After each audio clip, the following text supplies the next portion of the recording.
Everyone, please be seated. We have an Arabic interpreter, right?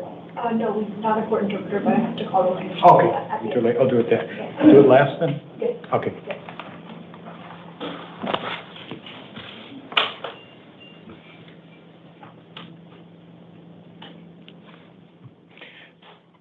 Good afternoon, everybody. This is the 2 o'clock calendar. It's August 9th, 2025. We'll tell you that the court orders for the taking of DNA and fingerprints that were given on the first calendar of this month shall apply to all matters on this calendar. When I call your name, you'll stand behind the podium, give me your name and date of birth. If I also say that you're on deck, you'll have a seat right outside the courtroom waiting to be called. I will not give you all your release conditions. The rest of all of them will be on your paperwork so you can review them.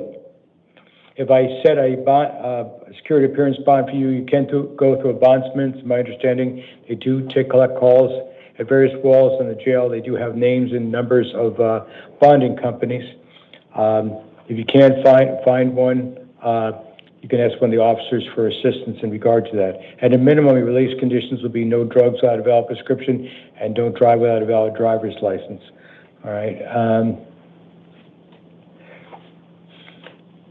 Okay, let's hear from Danny Hesse.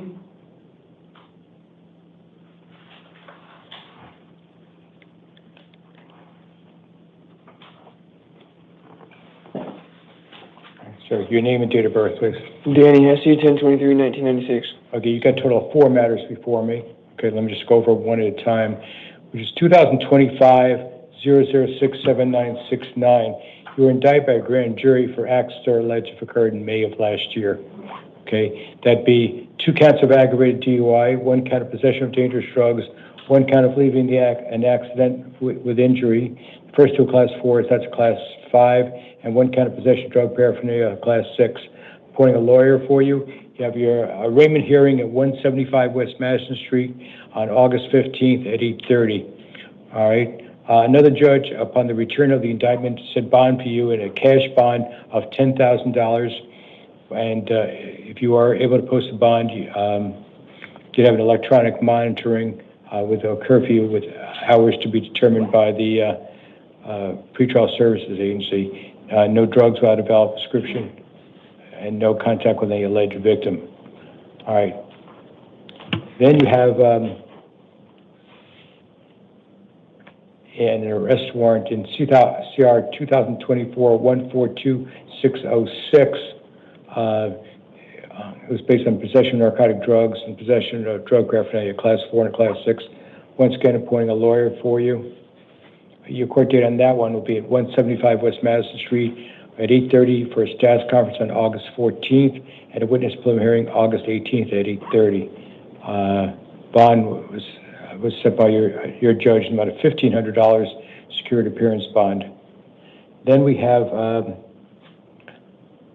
bench warrant in 2024-128490 on possession drug paraphernalia class 4, possession drug paraphernalia class 6. You are having an attorney appointed for you, so you're having a lawyer for you appointed for you on all of them, by the way, if I don't mention that already. You have a status conference at 175 West Madison on August 14th at 8:30. You won't have to remember. It's all in your paperwork. And then finally, in 2025-132420, it's new charges. Possession of burglary tools,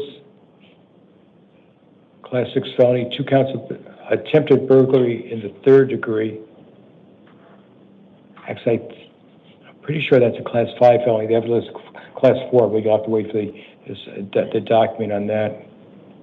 Actually, I'm just going to change it now. It's a class 5. Both of them. On which docket number? On the 2 attempted burg thirds. On which docket number? Oh, I'm sorry, it's number 6. Okay.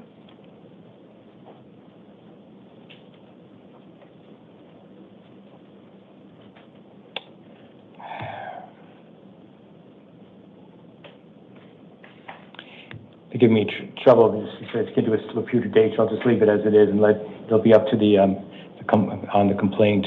We'll have the true one. So anyway, you're charged with 2 counts of attempted burglary in 3rd degree, which I believe is a class 5 felony, 1 count of possession of burglary tools, one Class 6 felony, 1 count of failure to obey a police officer, Class 1 misdemeanor, misdemeanor resisting arrest, Class 2 misdemeanor obstruction, refusing to name. All right, in regard to that, I do find probable cause in regard to the 2 counts of burglary in third degree and possession of burglary tools. I do find that on, in regard to 2024-12849, which I've already mentioned, which you had your initial appearance on July 15, 2024, that one you had, by the way, failed to appear at sentencing. And so pursuant to Rule 7.2, you will be held without bond at this time. Your court dates will be status conference on August 14th at 8:30, witness film hearing at 8:18 at 8:30, and an evidentiary hearing on August 15th at 1:30, all at 175 West Madison Street. So there's no bond at this point, but you'll have an evidentiary hearing to determine whether bond can be set. Your lawyer will explain to you what that's all about. All right, step to your left, please.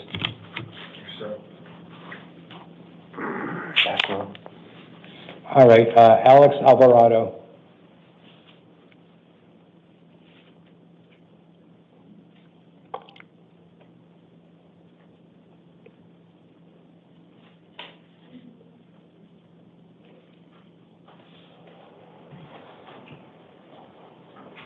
At the podium, please. All right, so your name and date of birth, please. Alex Matthew Alvarado, 9/22/88. You've got 2 matters before me. First, you have a bench warrant on CR 2024-138-459.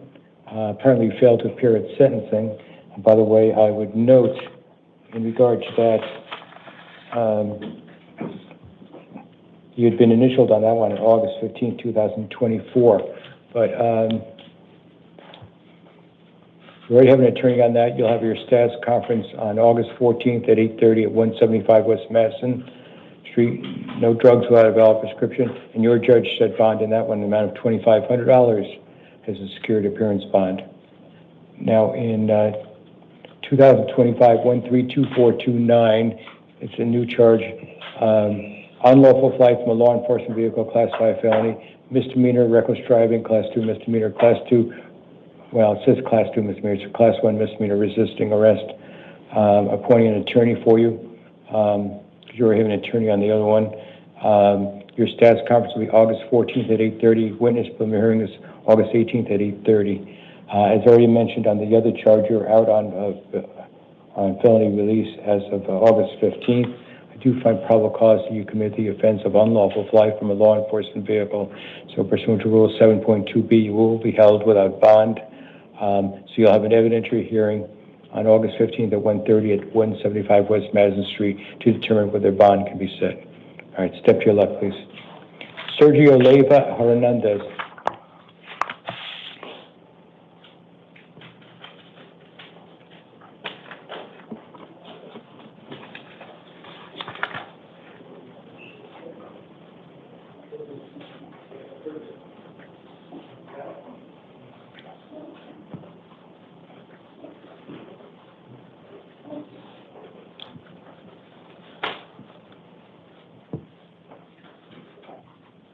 All right, so your name and date of birth, please. Sergio Leyva Hernandez, 7/21/1996. You've got a new case. Possession of dangerous drugs for sale, transportation and/or sale of dangerous drugs, possession for sale of narcotic drugs, transportation and/or sale of narcotic drugs.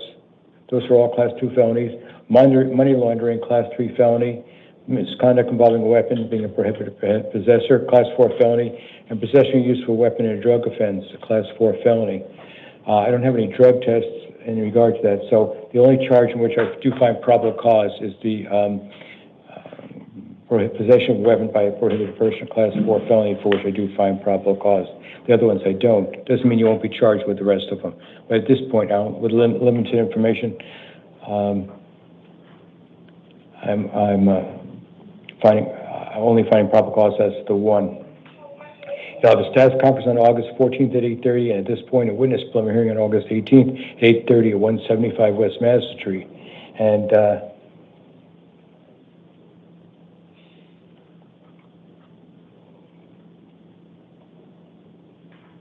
I also found that in CR 2024-129840, you had your initial appearance on another felony on June 25th, 2024. So pursuant to Rule 7.2B, you will be held without bond at this time. So you have an evidentiary hearing on August 15th at 175 West Madison Street at 1:30 in the afternoon to determine whether bond can be set. Your lawyer will explain to you about that procedure. And as I said, I appointed a lawyer for you. All right, step to your left, please.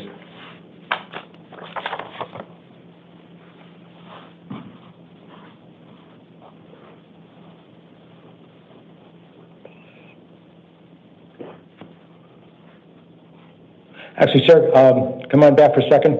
Sir? Sir, are you working? Are you employed? About how much yes, correct? Yes, sir. And about how much you make per month? Roughly about $2,000. All right, I'm going to appoint an attorney for you. Commissioner, I completed the case before you. Pardon? I completed the case before you came back in, so you're gonna have to reopen. I don't have to do it? No, you're gonna have to reopen the docket on your end. Oh, so, Make that amendment. so how to do, what do you want me to, Click on the case card. I'm on the, all right. Yeah, and then you just make your amendment to normal.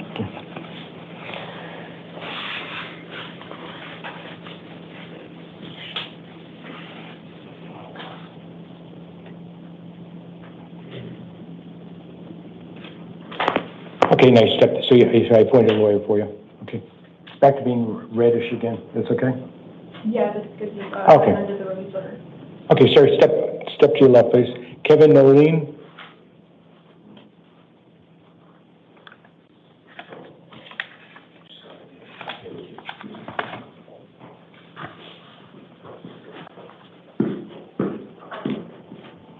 All right. Good afternoon, sir. Your name and date of birth, please. Kevin Lane, 12/1/1985. Okay. First of all, sir, you have two matters. One is a probation violation warrant in 2023-006813. You're on probation for armed robbery. You're not to possess any weapons. You're not to possess any or consume any alcohol. No drugs without a valid prescription. You can't initiate contact with the original victim or victims. And if you get out, contact your probation officer within 72 hours. You can have your revocation arraignment hearing at 201 West Jefferson on August 15th at 8:30. All right. You're alleged to have violated terms 3 and 5. Your judge, this has already been set by another judge, as a cash bond in the amount of $10,000. If you post your bond, make sure you show up for court, or else you could lose your bond, and a warrant could issue, and also to contact your probation officer. You have a new case, CR 2025-132426. Possession of dangerous drugs, class 4 felony. I'm appointing a lawyer for you, but I don't have enough information to find probable cause at this time. Does not mean you won't be charged with it, but I don't find probable cause, so you'll be released on that charge. So, trouble is, you'll be released on this charge, but you've seen being held in the other one. But since I can't find probable cause, you won't be get credit for this charge later on. All right, step to your left, please. Let me see. Okay, back row. Brianna Allen.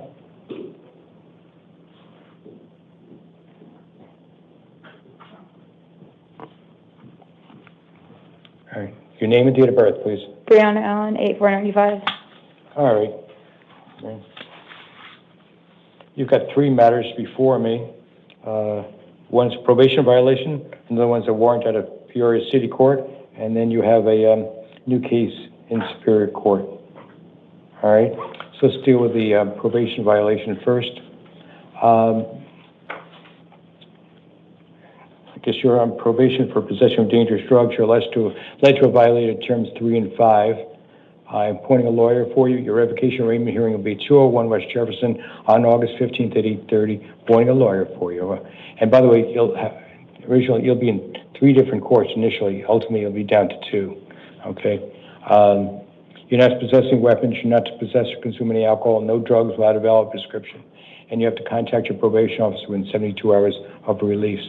Your judge said bond in amount of $100 secured appearance bond. Now, you have a new case, you have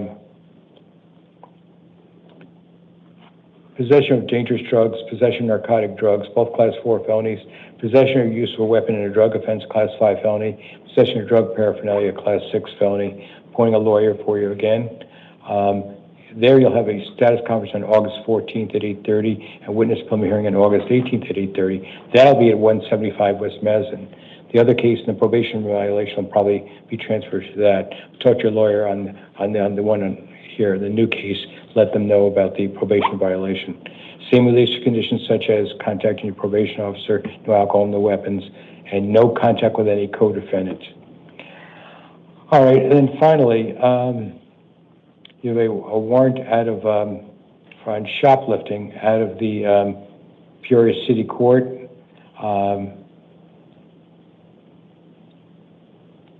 A lawyer will be appointed for you at the next court date. Same release conditions as I talked about on the other one. Put your court date. By the way, it wasn't on the court date. It wasn't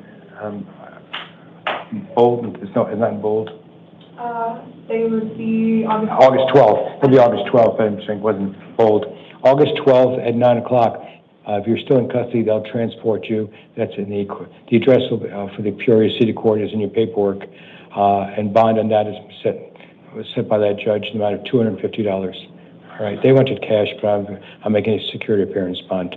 All right, but if you get out, remember, contact your probation officer within 72 hours, and you got 3 different courts to go to. All right, step to your left, please. Did you say that with my probation, you said that it might be moved to the 14th? No. The new case will be the 14th. Okay. Probation violation is the 15th, but ultimately they'll be put together at the same date in the future. That's why you talk to your lawyer to make sure they put on the same date. Okay, thank you very much. All right. But right now you're on the 14th and 15th, and then also August 12th, of course. Mara Alvarado.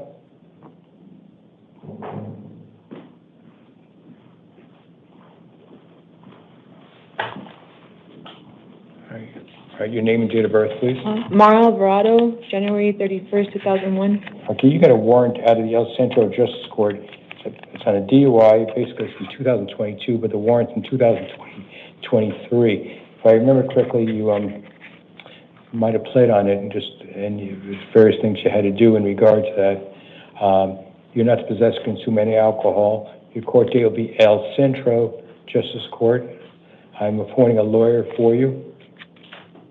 And your court date will be there at August 13th at 8:30. The address will be on your paperwork. That court said bond the amount of $500, security appearance bond. Step to your left, please. Jordan Keller.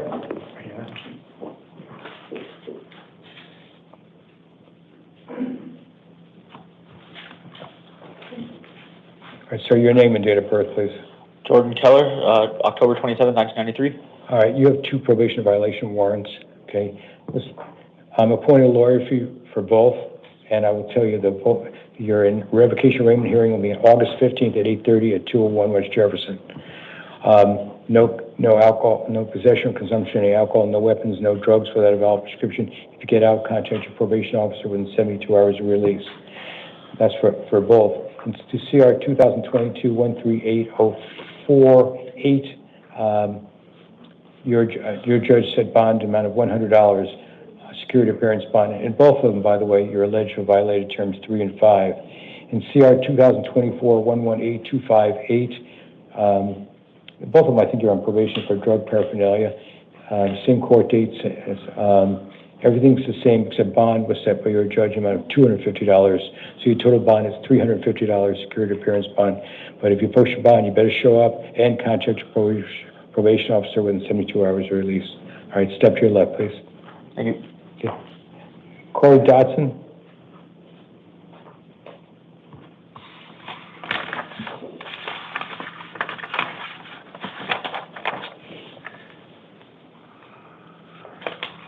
All right, your name and date of birth, please.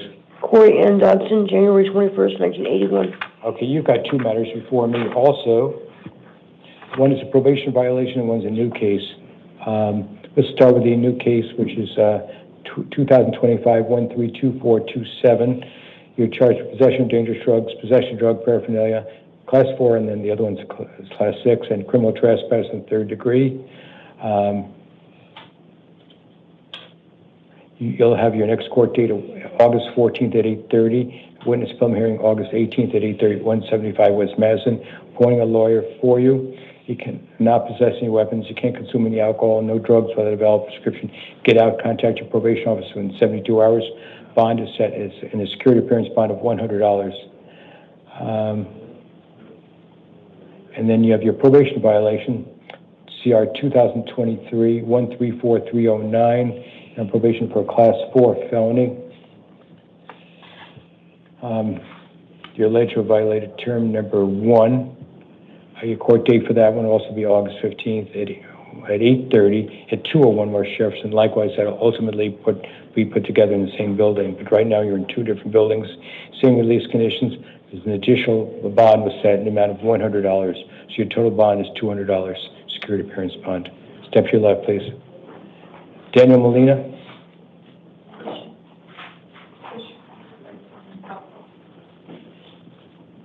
Oh. Give me 1 second.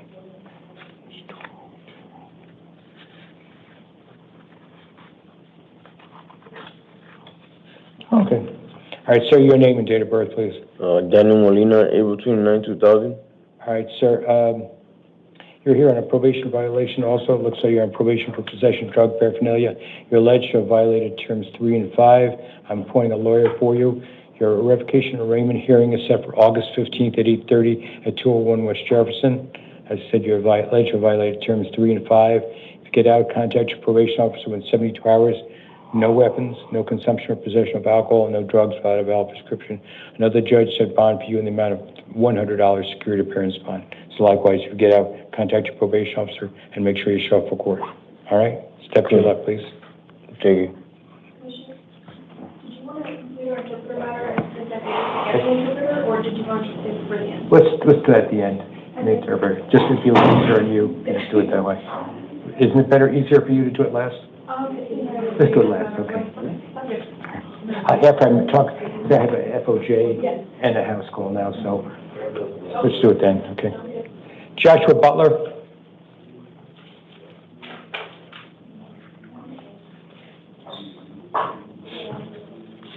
Okay, sir, your name and date of birth, please.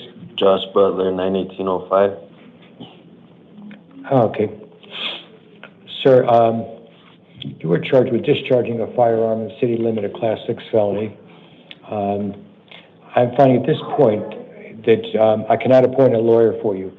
If you try to hire your own attorney, if it turns out you cannot afford one, you can always apply to your assigned judge to see whether he or she will appoint one for you, but no promises on that. Okay? It's very important. All right? Don't lose your paperwork. You'll be at 175 West Madison Street for a status conference on August 25th at 8:30. At this point, a witness preliminary hearing is set for August 27th at 8:30. You cannot possess any weapons. I will tell you this, sir, the prosecutors were asking for a bond in the amount of $15,000. I'm, however, not going to set a bond for you, per se, a cash bond or anything like that. I'm going to release your pretrial services, and you'll get information. You better read it. You'll get from the officer. You'll be required to wear an ankle bracelet with a curfew, hours to be set by pretrial services. So you'll be able to go out during certain hours. So make sure you be in contact with them. But but it'll take a little bit of time for them to put it on you, and then for processing. So it's probably going to be done today, but no promises. Might be tomorrow. Okay, that's out of my hands. Okay, but make sure you make all your court dates, the ones I told you. All right, step to your left, please. Nicole Imgund.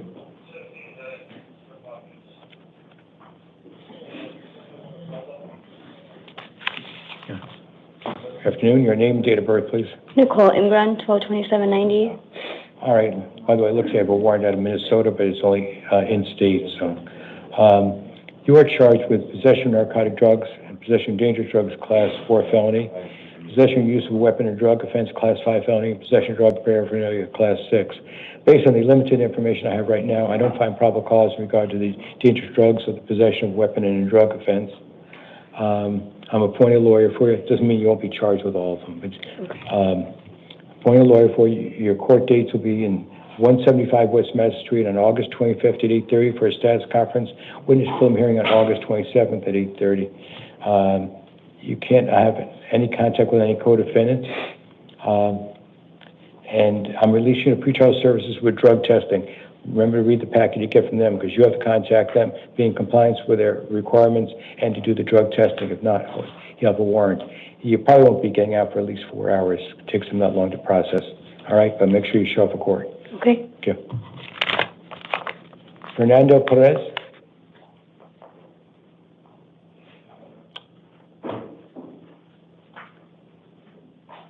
Hey, good afternoon. All right, so your name and date of birth, please. Fernando Perez, December 29, 1997. Okay, so you are charged with Superior Court, new charge of possession of narcotic drugs, a Class 4 felony. I am appointing a lawyer for you. You'll also be at 175 West Madison Street for a status conference on August 25th at 8:30, a witness preliminary hearing on August 27th at 8:30. No drugs without a valid prescription, of course. You also have to obey any terms of any orders of protection which are in effect. I guess you could have one out of Phoenix City Court. All right, but you'll be released to pretrial services with drug testing. Likewise, read your packet, make sure you contact them, make sure you get your drug testing as required. All right, but that'll take a few hours. Okay, step to your left, please. Thank you. Margarito Abrego.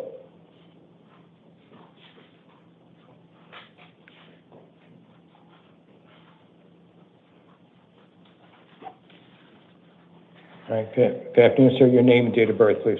Margarito Abrego, May 3rd, 1965. Okay, sir, give me 1 second. All right, so you are charged with 1 count of aggravated DUI, Class 4 felony, and exceeding the speed limit by more than 20 miles per hour. At this time, I cannot appoint a lawyer for you. You'll try to hire your own attorney. If you can't afford one, you can always petition, apply to your assigned judge to see if he or she will appoint one for you, but no promises in regard to that, okay? You're not to consume or possess any alcohol, no drugs without a valid prescription.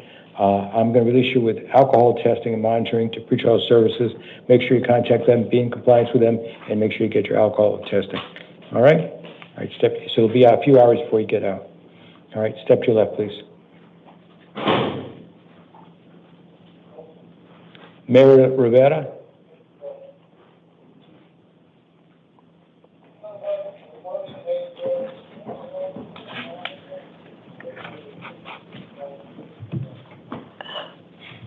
Oh, there you go. I'm sorry.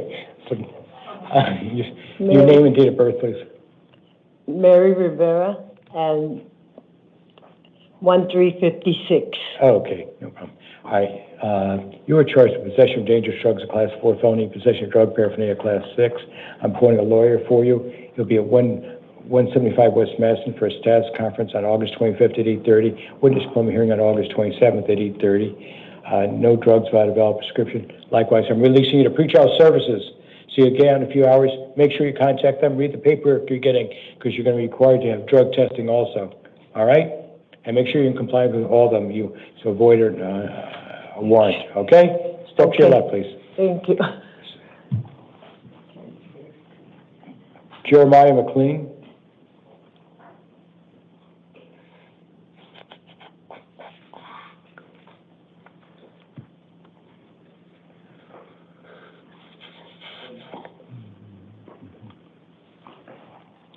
Good afternoon, sir. Your name and date of birth, please. Jeremiah McLean, 4/24/1978. Okay, we've got a couple things to talk about. First of all, you're charged with Class 4 felony possession of narcotic drugs, Class 6 felony possession of drug paraphernalia. Based on the limited information, I don't find probable cause yet in regard to narcotic drugs. Doesn't mean you won't be charged with it. There's no test on it yet. But I'm appointing a lawyer for you. Your court date will be at 175 West Madison Street for August 5th at 8:30. And a witness preliminary hearing is scheduled at August 27th at 8:30. I'm releasing you on own recognizance. However, several requirements. No weapons, no alcohol, no drugs without a valid prescription. If you get out, contact your probation officer within 72 hours of release. So you know what you've got to do. Just do it tomorrow. Okay. For example. Now, sir, I know you're on probation at Pinal County, but your courtesy supervision is here. Yeah. That, right now, I don't see any other holds. Doesn't mean that you won't have a hold put on you before you get released. That's why it's real important, if you get out, contact your probation officer, okay? Okay. But I'm just saying, there's a warning, you might be seeing me a little later. Okay. If they decide to put a hold on you. But right now, I'm not aware of any other hold, okay? Okay. So August 25th and August 27th. Step to your left, please.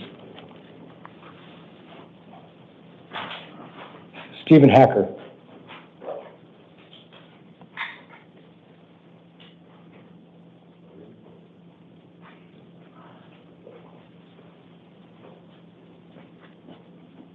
So your name and date of birth, please. My name's Stephen Hacker, 5/16/75.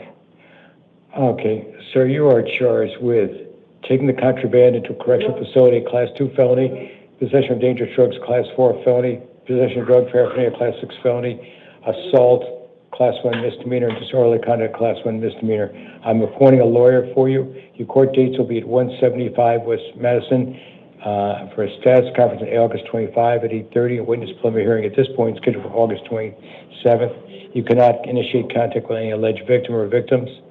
No drugs without a valid prescription. You must obey any orders of protection that are already in effect or will be issued. Sir, in regard to the, I'll call it the 3 drug charges, taking contraband, dangerous drugs, drug paraphernalia, I don't have enough information at this time to find probable cause. So I'm only finding probable cause in regard to the misdemeanors. So still show up for court and see what happens, but I don't know, can't tell you what's going to happen to me. Have you charged by then anyway? Otherwise, you'll find out from the court. All right? So show up for court on the date I've told you about, August 25th at 8:30, for a status conference preliminary hearing on August 27th at 8:30 at 175 West Madison. All right? So you'll be getting out in a few hours. Okay, step to your left, please.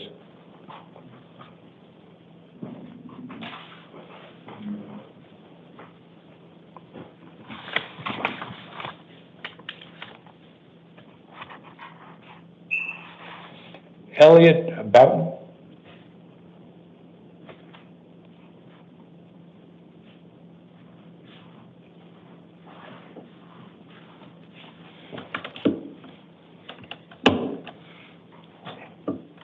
right, so your name and date of birth, please. Elliot James Boughton. A little louder, please. Elliot James Boughton, December 16th, 1992. Okay.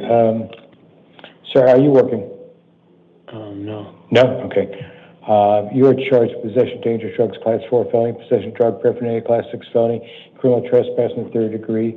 I am going to appoint a lawyer for you.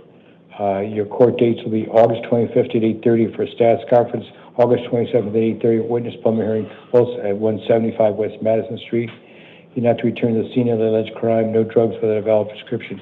In regard to the possession of dangerous drugs, I don't find probable cause this time based on limited information. Doesn't mean you won't be charged with it. So make sure you show up for court. All right? But you'll be released on your own recognizance. You'll be getting out shortly, in a few hours. All right? But show up for court. Step to your left, please.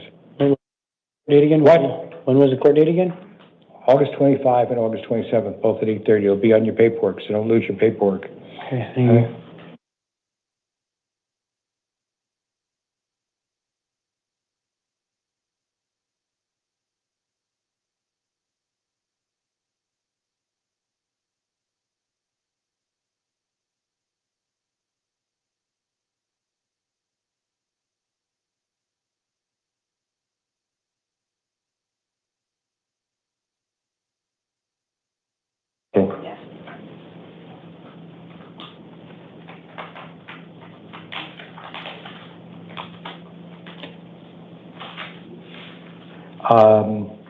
Adam Manangi. Hopefully I pronounced it relatively correctly.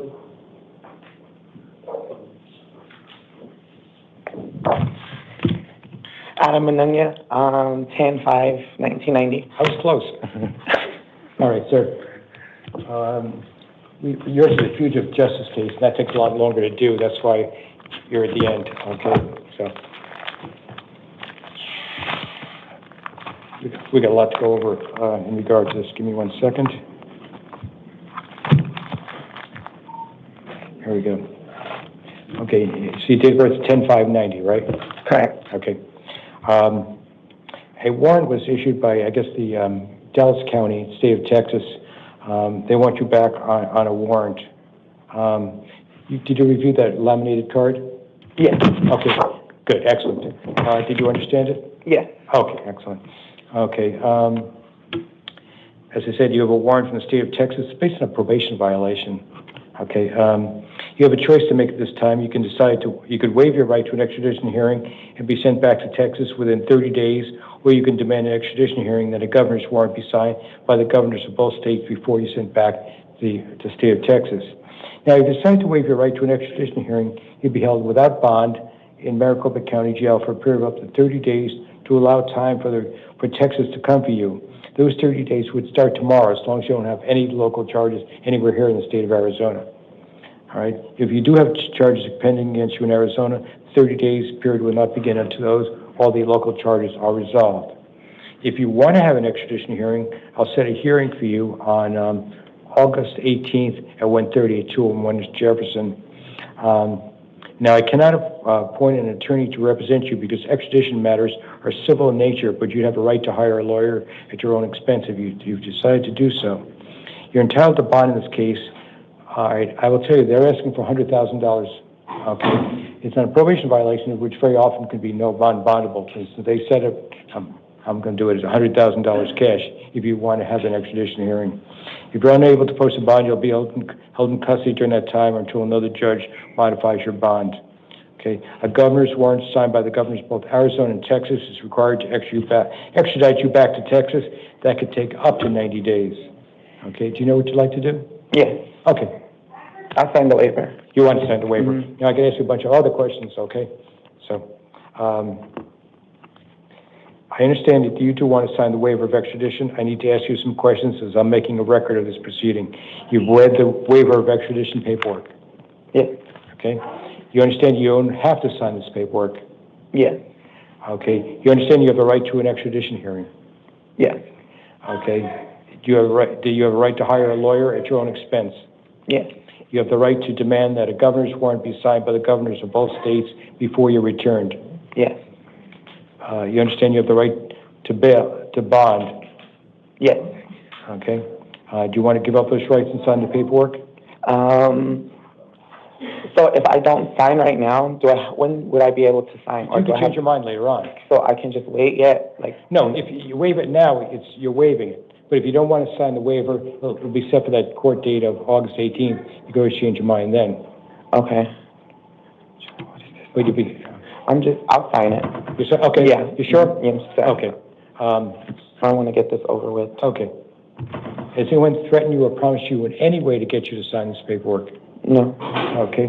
Have you used any drugs, alcohol, or medicine in the last 24 hours to make it more difficult for you to understand? No. Okay. I find you've knowingly, intelligently, and voluntarily signed the waiver. I'm also signing it. I'm directing the sheriff's office to notify Texas you're ready to return. The requesting state will have 30 days from tomorrow to pick you up unless there are local charges pending. If there are local charges pending, the 30 days will not start until the conclusion of the case.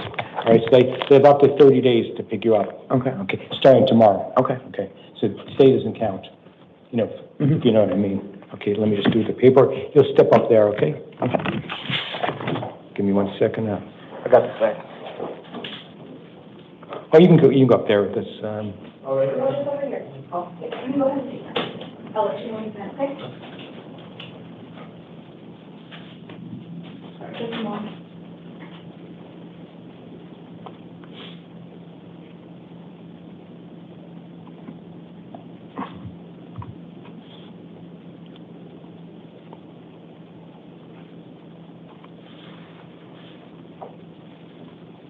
Go ahead and sit. And then one more signature. Go ahead.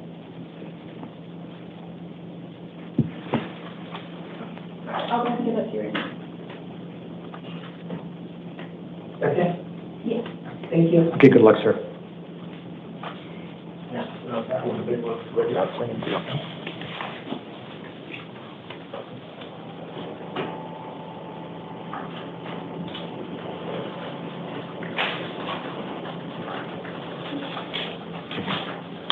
Just for the record, let's do Russia Nee Glover, it's a house call, refusing orders. Let me just put that on the record right now, first of all. Charged with DUI, it's a warrant out of the Encanto Justice Court. Appoint a lawyer for the person. Arraignment hearing will be August 13th at 8:30 in the Encanto Justice Court. Attorney is appointed to this court just for the bond amount only, which is $100. August 13th at 8:30 for arraignment hearing.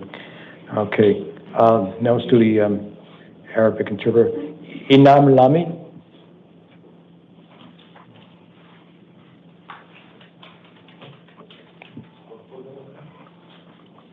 It might be a minute, Commissioner, I apologize. Yeah, what? It might be a minute. Okay. Arabic? Yes, Arab. Okay.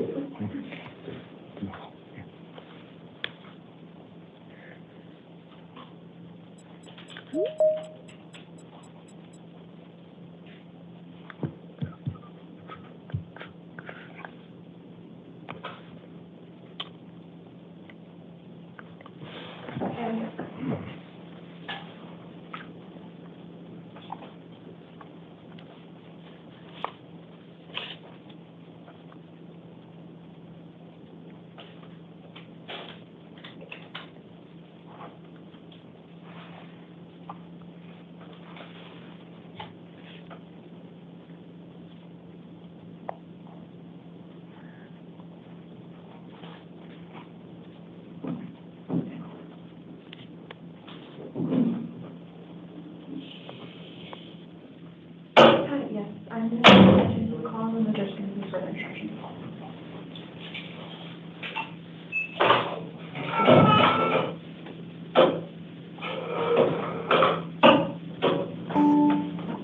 Okay.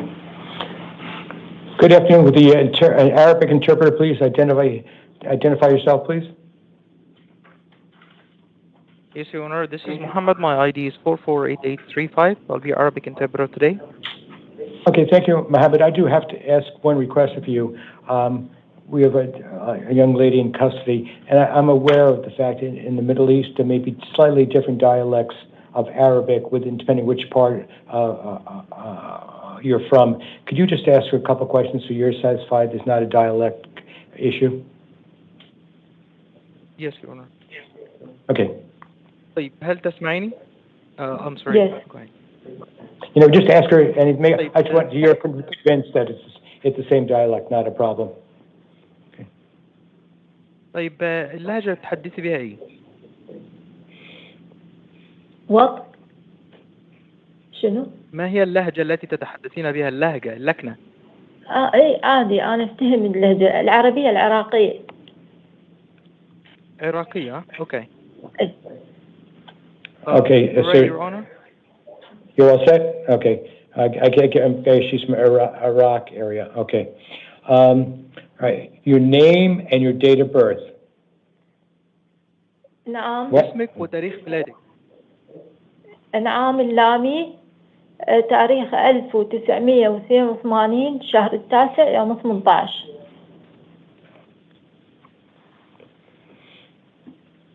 September 18, 1982. First name is Inam, last name is Almani. Okay. Is Arabic your primary language? وهل اللغة العربية هي اللغة الأم؟ اي هي اللغة يعني مالتي هسه افهمك اني. Yes. Okay. Do you need the assistance of an Arabic interpreter to help you understand all your proceedings? هل محتاجة مساعدة باللغة العربية عشان تفهمي كل شيء؟ Yes. Okay. That's yes? The interpreter? Yes, you. Okay. Yes, you. Okay. I will appoint an Arabic interpreter who would help you or to interpret for you during your proceedings in this case. طيب هو هيعين لك مترجم عشان خاطر يساعدك باللغة العربية. بالنسبة للقضية الخاصة بيك. Okay. Okay. You are charged in the Peoria City Court with 3 counts of disorderly conduct, all Class 1 misdemeanors. تم تهمتك ب3 تهم بسيطة في المقاطعة. The address for the Peoria City Court will be in your paperwork, which you'll receive from the officer. وبالنسبة لكل شيء سوف يقال في المحكمة حتى الاتهامات وكل شيء سوف يكون في الأوراق التي سوف تقدم لك في المحكمة. These 3 charges are considered domestic violence offenses. وكل هذه التهم الموجهة إليك هي عبارة عن تهم يعني عنف منزلي أو عنف أسري. Okay. Your next court date at the Peoria City Court will be August 28th, 28 at 9 o'clock in the morning. وبالنسبة لميعاد المحكمة الخاص بيكي مرة أخرى اللي هيكون في محكمة قاعة بيورس هتكون يوم 28 من هذا الشهر الثامن الساعة 9 صباحا. It'll be in your paperwork, that court date that the officer will give you. وميعاد المحكمة أيضا هيكون في الورق الضابط أو المختص هيعطيه ليكي، هتلاقي مكتوب فيه الميعاد. زين، بس أسأل سؤال. I have a question. Okay, let me go over certain things first, and then you can ask your question. خليني أراجع بعض الأشياء أولا وبعد ذلك يمكنك أن تسألي كل أسئلة. Okay. You are not to return to the scene of the alleged crimes or initiate contact with the alleged victim or victims. ليس مسموح لك أن ترجعي لنفس المكان الذي ارتكبت فيه هذا الجرم ولا حتى التواصل مع الأشخاص الضحايا أو الضحية. Also, a lawyer will be appointed for you at your next court date. وأيضا سوف يتم تعيين محامي ليكي في الميعاد الخاص القادم. Okay. You must find an alternative residence. لازم انك انت تجدي سكن بديل. عندي صديق. Okay. You can return one time to the scene of the alleged. Okay. You can return one time to the scene of the alleged crimes with a police officer on a civil standby to pick up your personal effects. ممكن فقط حالة استثناء واحدة، استثناء مدني، ترجعي إلى المكان الذي حدث فيه الجرم بصحبة ضابط شرطة حتى تأخذي متعلقاتك الشخصية. Okay. I'll let you ask your question right now, but I must tell you, I would recommend you not talk about your facts of the case today because everything's being recorded, and if you make a statement, the prosecutors could use that against you at a later court date. هو هيخليكي تسألي الأسئلة اللي أنت عايزة تسأليها، بس بينصحك ما تتكلميش في أي تفاصيل خاصة باللي حصل، لأن ده كل شيء مسجل وكل شيء ممكن تقوليه يستخدم ضدك في المحكمة، فانتظري للميعاد القادم لما يتعين محامي ليكي. اوكي، بس اسال جهالي يم ابوهم لان انا خاف خليهم يم ابوهم، بس اريد اعرف هو جهالي يم ابوهم. I just would like to know if my children are with their father or not. I just would like to know if my children are with their father or not. I do not know the answer to that, but okay, I do not know the answer to that. Okay. أنا ما أعرفش الإجابة على هذا السؤال. بس أريد يعني أطمن عليهم، جهالي بالبيت بس أريد أعرف. I just would like to make sure that they are safe. Are they at home? I do not know, but if they were found to have no supervision, the Department of Child Services would take custody of them.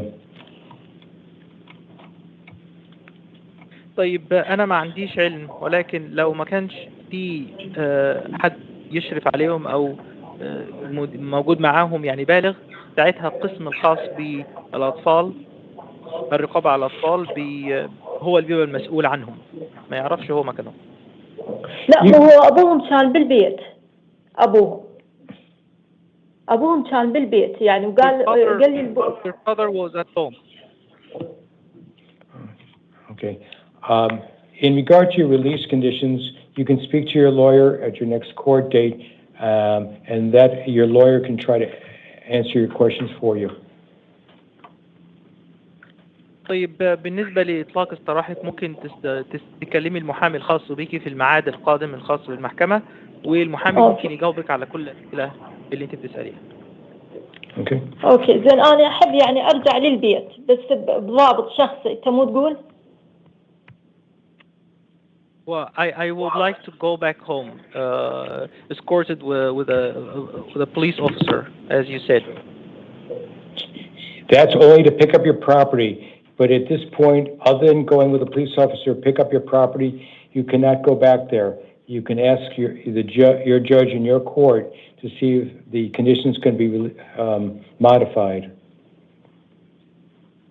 طيب هو فقط يمكنك أن تذهبي بصحبة ضابط شرطة فقط للحصول على متعلقاتك أو ممتلكاتك، ولكن لو حابة تعديل هذه الشروط تنتظري للقاضي اللي هيتعين في المحاكمة القادمة وتقولي له ممكن يعدل لك الشروط. زين يعني اليوم أطلع لو أبقى. So am I going to be released today? Yes, you'll be released within about 4 hours. نعم، سوف يتم إطلاق سراحك في خلال 4 ساعات. 4 ساعات. أوكي زين، وين راح يعني إذا أروح؟ Where can I go? That is not. You have to find another place to live. Okay, عندي friends. Okay, I have a friend. Okay, go over there. Okay. Mohammed, thank you very much. You have a good day. All right, take care. My pleasure, Your Honor. Thank you so much for using our services, and you have a wonderful day. Thank you. Okay. All right, Kevin Jackson Fleming.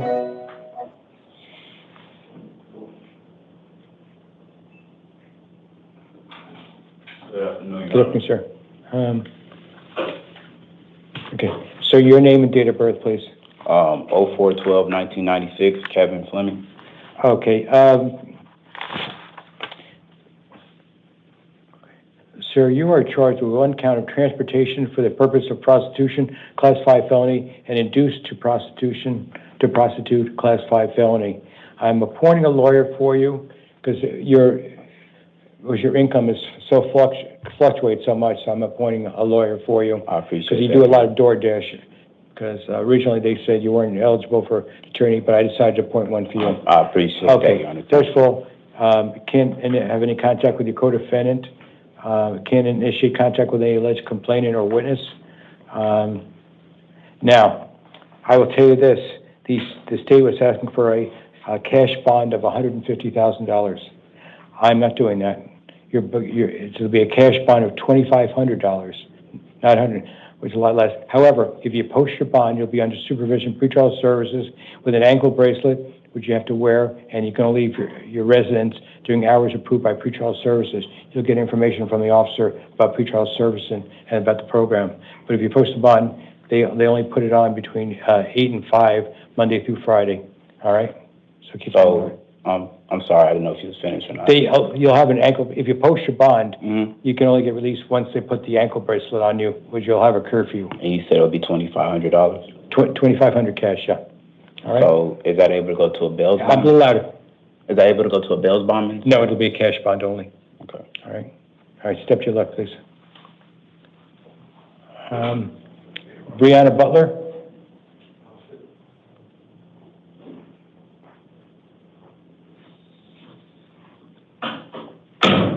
Brianna Butler, June 2nd, 1996. All right, you're in charge with prostitution, Class 1 misdemeanor, induced to prostitute, a Class 5 felony. Now, by the way, I don't think I gave him his court date, did I? I'll call him back in a second, okay? But Your court dates will be August 14th at 175 West Madison Street for status conference. Witness play hearing is August 18th, 2025. The two of you can have contact with each other. Now, the state was asking for a bond for you of $50,000 cash. I'm also making your bond $2,500 with an ankle bracelet. Could you hear what I said, the other gentleman? Yes, ma'am. Okay, so, and your court dates are August 14th and August 18th at 8:30. Okay. All right? All right. Thank you. And for you, by the way, I did not find your, I could not appoint a lawyer for you. If you find out you cannot afford an attorney, you can always apply to your assigned judge to see whether he or he will appoint one for you, but no guarantees in regard to that. But obviously, you have to stay in the jurisdiction. Okay? Thank you. All right. Step to your left. I'll call the other gentleman back. Kevin Fleming back.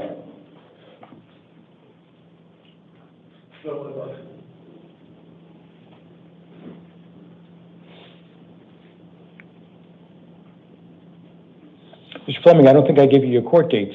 Oh, no, you didn't. No, August 14th and August 18th at 8:30 at 175 West Madison Street, but obviously you have to stay within the jurisdiction with, all right? Okay, step to your left. I just didn't give you the court date, that's the only reason. Okay, I think we're in recess, Ms. Matter, right? We have one additional hospital. I'm not sure if you put that on the record yet. I didn't know about the second one, I'm sorry.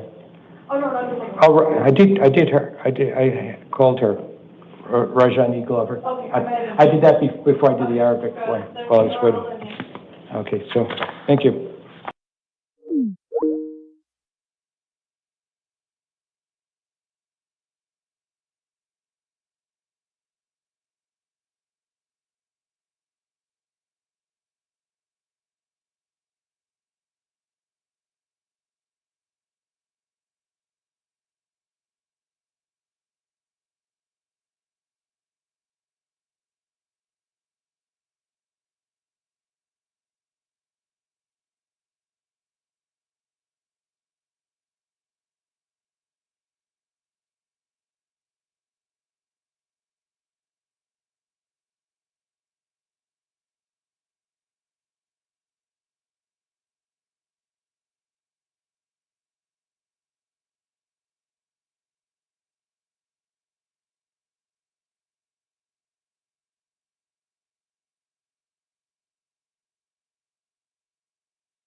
Rise.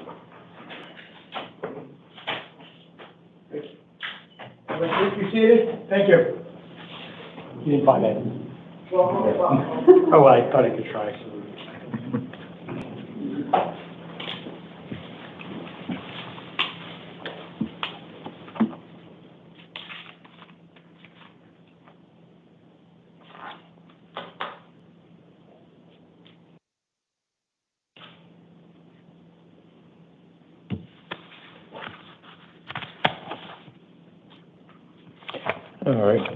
All right, good evening, everybody. This is the 5 o'clock calendar. It's August 9th, 2025. I will tell you that the court orders for taking DNA and fingerprints that were given on the first calendar of this month shall apply to all matters on this calendar. When I call your name, you'll stand behind the podium, give me your name and date of birth. Now, I'm not going to set forth allowed all your release conditions, but they will be in your paperwork. At a minimum, there will be no drugs without a valid prescription and don't drive without a valid driver's license. If I do set a secured appearance bond, you can go through a bondsman. It's my understanding they collect calls, and their names and numbers are on some of the walls of the jail. If you cannot locate it, you can ask one of the officers for assistance. All right, let's start with Trevor Weigert.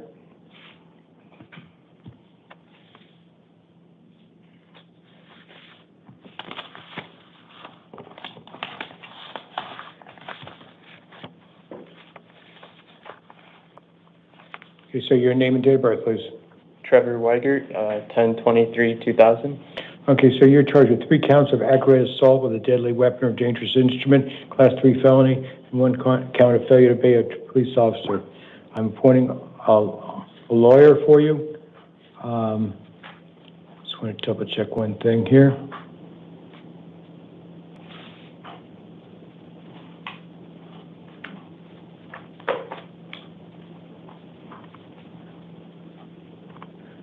I got to edit one thing here.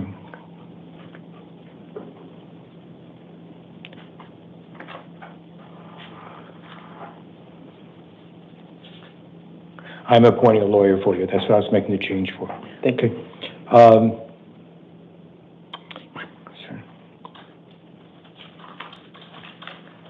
Your court dates will be at 175 West Madison Street. You'll have a status conference on August 14th at 8:30. At this point, a witness preliminary hearing is scheduled for August 18th at 8:30. You're not to return to the scene of alleged crime, initiate contact with any alleged victim or victims. All right. I know the state was asking for a $25,000 bond. I'm going to reduce it. I'm making it a $20,000 security appearance bond. If you post your bond, make sure you show up for your court, or else a warrant would issue and you could lose your bond. Step to your left, please. Chris Packer.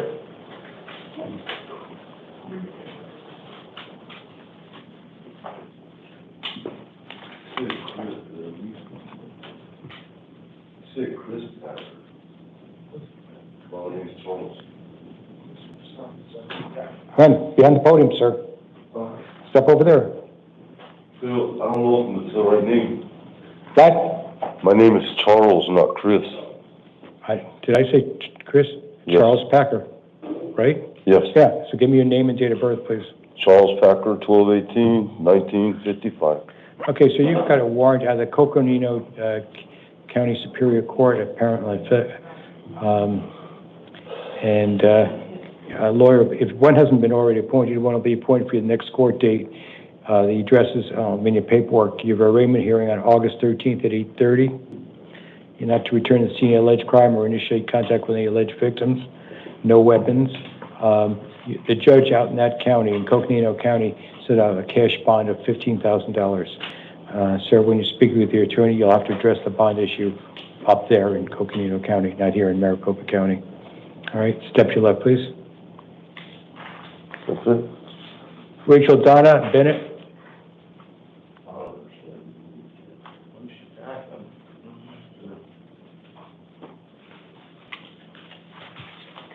Rachel Dana Bennett, July 1st, 1979. All right. Some of these charges are domestic violence, some aren't, but you're charged with 1 count of child or vulnerable adult abuse, Class 2 felony, 2 counts of aggravated assault using a deadly weapon or dangerous instrument, Class 2 felony, stalking, a Class 5 felony, endangerment, a Class 6 felony, reckless driving, Class 2 misdemeanor, and excessive speeding, Class 3 misdemeanor. Based on the limited information I have here, I don't find probable cause in regard to the stalking charge. The other ones I do, but doesn't mean you won't be charged with it. But right now, based on that information, I don't. All right. One second. I am appointing a lawyer for you. Your court dates will be 175 West Madison Street. A status conference on August 14th. At 8:14 on a witness preliminary hearing at this point scheduled for August 18th. You can talk to your lawyer about that, see if that occurs or not.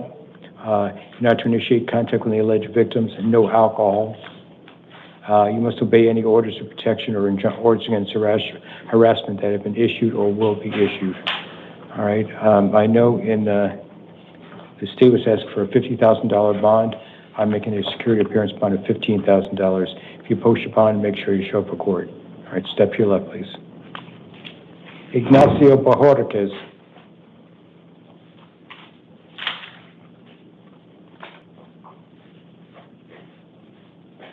All right, so your name and date of birth, please. Ignacio Borges, November 1992. All right, you got 2 probation violation matters here.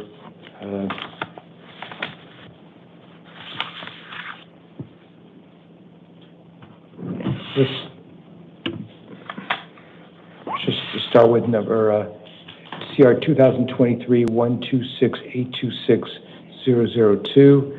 You're on probation for possession of narcotic drugs for sale. Your alleged to have violated terms 1, 3, 4, 5, and 7. It's warrants from back in August of last year, about a year ago. I appointed a lawyer for you. You'll have your revocation arraignment hearing on 201 West Jefferson on August 15th at 8:30. If you get out, contact your probation officer in 72 hours. You can't consume or possess any alcohol, no weapons, and no drugs without a valid prescription. And your judge said bond on this matter in the amount of $1,500. Now let's go ahead with 2025-104-260.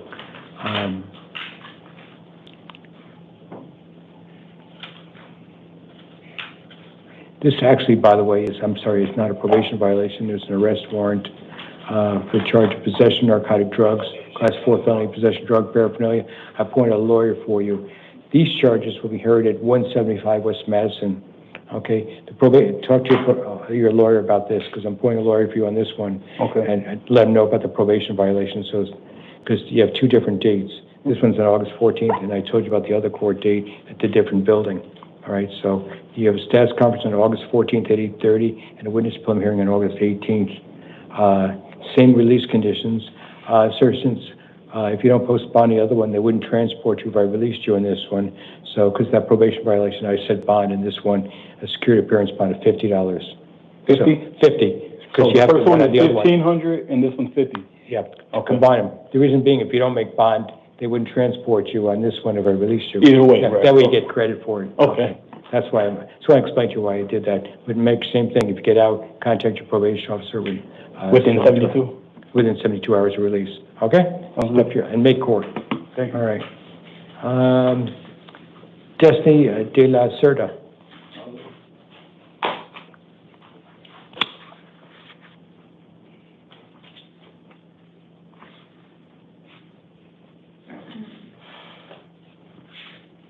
Your name and date of birth, please.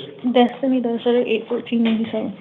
Looks like you're on probation, 2 probation violation warrants, and on each one, I'm appointing a lawyer. You have a lawyer appointed. You'll have the same court date, which is a revocation arraignment hearing at 201 West Jefferson on August 15th at 8:30. Now, on both of them, you're alleged to have violated terms 3, 4, and 7. In regard to 2022-147-95-1002, you're on probation for facilitation of shoplifting, and another judge said bond for you in the amount of $250, security appearance bond. In regard to 2023-107-2430, you're on probation for shoplifting, class 1 misdemeanor, and a felony attempted aggravated assault on a peace officer, and bond was set about $500. Your court dates a revocation arraignment hearing August 15th at 8:30, 201 West Jefferson. If you get out, contact your probation officer 72 hours. You can't possess any weapons, possess or consume any alcohol, and you can't possess any drugs without a valid prescription. All right? Mm-hmm. So if you get out, contact your probation officer. All right, Adrian Gonzalez.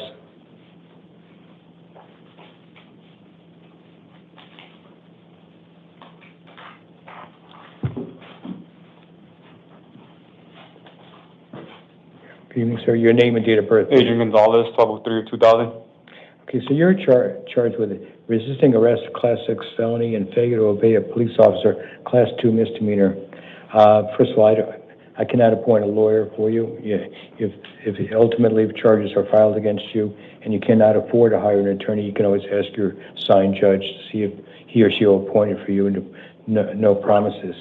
Right now, you have your court dates will be 175 West Madison Street for status conference on August 25th at 8:30, and a witness hearing scheduled for August 27th at 8:30. However, based on the limited information I have, I do not find probable cause in regard to either one. Doesn't mean they won't be charged by the county attorney's office, but at this point, I don't find probable cause, so you'll be released on your own recognizance. So in a few hours, you'll be getting out. All right. Okay? That's not to let you know. It doesn't mean you won't be charged. So they give you a court date. You better check on it, see if it's being filed or not. Understood, Your Honor. And if they file a charge and you don't show up, it could be a warrant. Understood, Your Honor. All right. Step to your left, please. Jesus Lopez.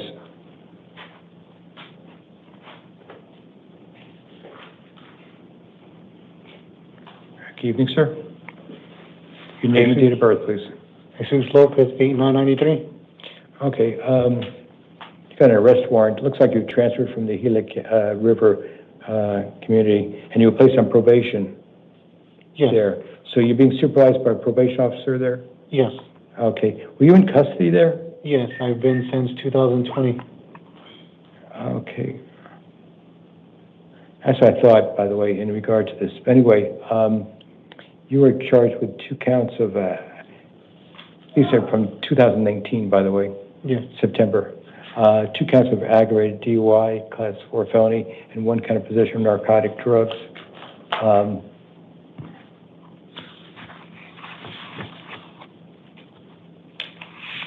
And actually, they wanted a bond of $4,500. You never actually appeared in court on it. I'm going to make it a $500 domestic security appearance bond instead of $4,500. But your court date will be 175 West Madison Street for a status conference on August 14th, and a witness hearing on August 18th at 8:30. Appointing a lawyer for you. Talk to your lawyer about your charges. What you're being held on there, and see if there's going to be any effect. Okay. Okay. Probably not. Now, since you're on probation, still, if you get out, contact your probation officer within 72 hours. Can't possess any weapons, can't consume any alcohol, and no drugs without a valid prescription. But since it looks like you're on probation, after this is alleged to be committed, it can't be a basis for violating your probation. Okay? But just, still, you can't ignore your probation officer. Okay. Either way. All right? So step to your left, please. Alfred Gary.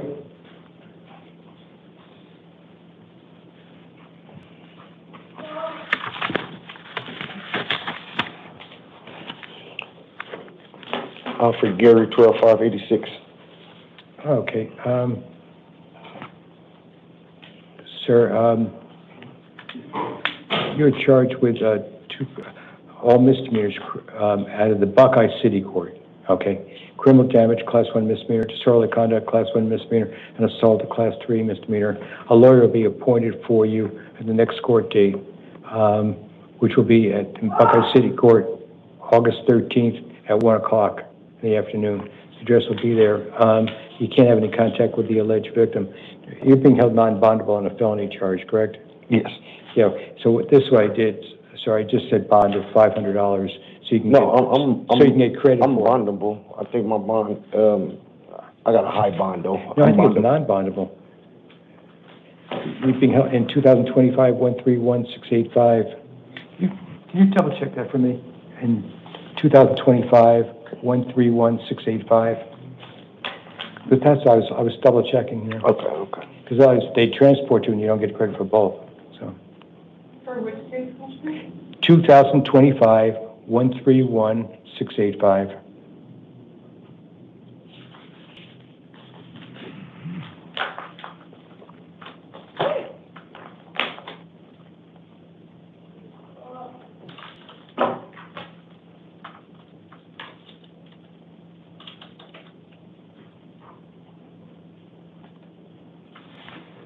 That's what I looked at. I'm having another set of eyes to look at it also.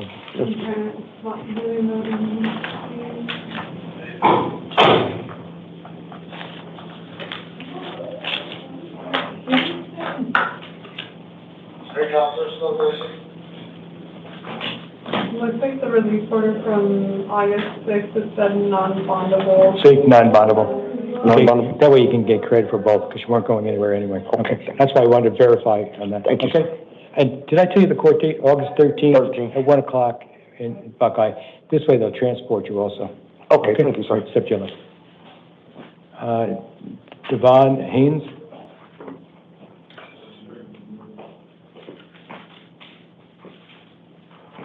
Your Honor.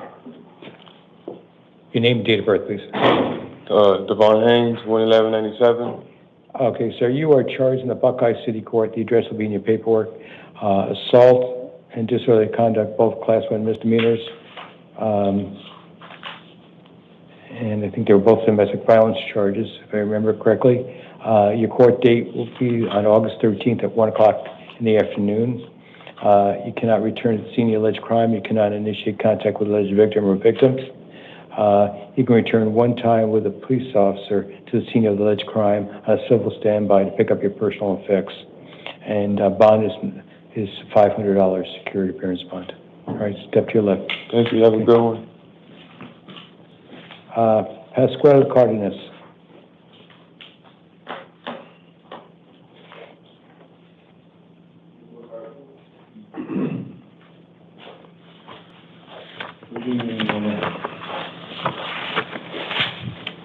Good evening.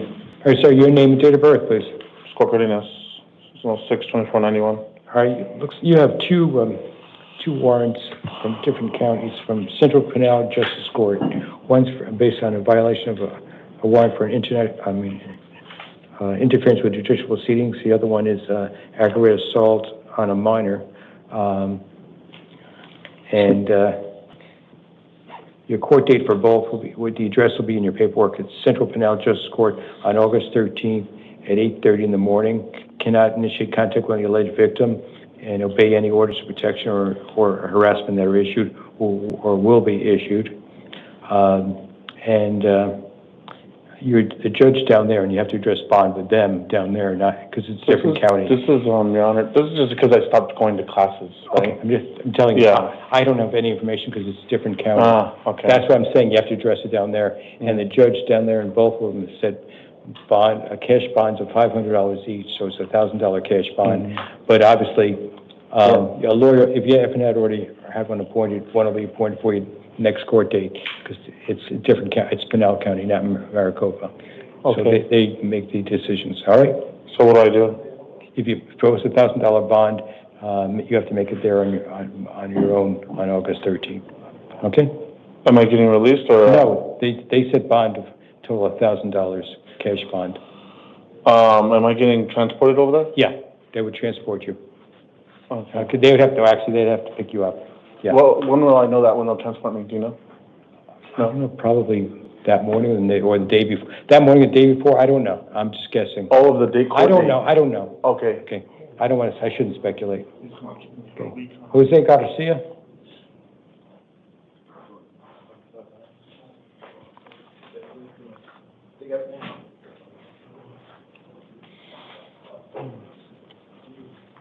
Sir, no hat, so, okay. So your name and date of birth, please? Jose Garcia, August 27, 91. You've got a bench warrant, but it looks like it's on a probation violation. Yeah. And so I'm appointing a lawyer for you, and your revocation arraignment hearing will be August 15th at 8:30 at 201 West Jefferson. You're alleged to have violated terms 6, 11, 12, and 17. And that, by the way, that's, and you're not to possess any weapons. You can't possess or consume any alcohol and no drugs without a valid prescription. If you get out, contact your probation officer within 72 hours of release. I got this one because that was the day that I had to come to court. Okay, but you have to talk to your lawyer about that, because your judge said bond amount of $250. That's fine. Security appearance bond. So if you post your bond, make sure you contact your probation officer within 72 hours and show up for court. All right. Okay? Step to your left, please. Tara Goodwin?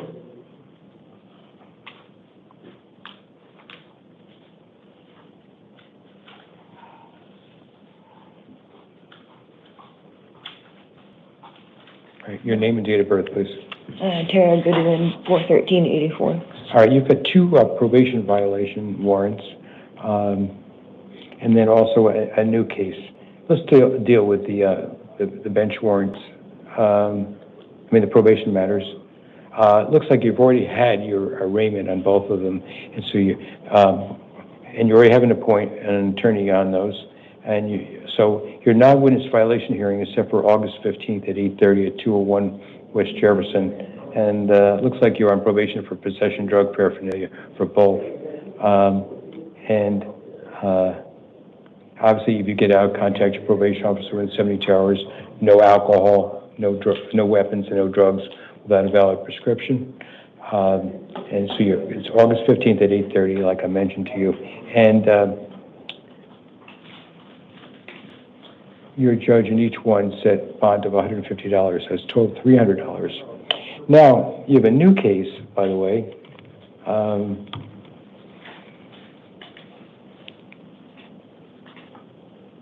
Here we go. Possession of narcotic drugs for sale, a Class 2 felony, and possession of drug paraphernalia, Class 6 felony. I don't find probable cause of possession of narcotic drugs for sale, so I'm not finding probable cause, but I'm doing finding on the other one. Doesn't mean you won't be charged with something in regard to the narcotic drugs.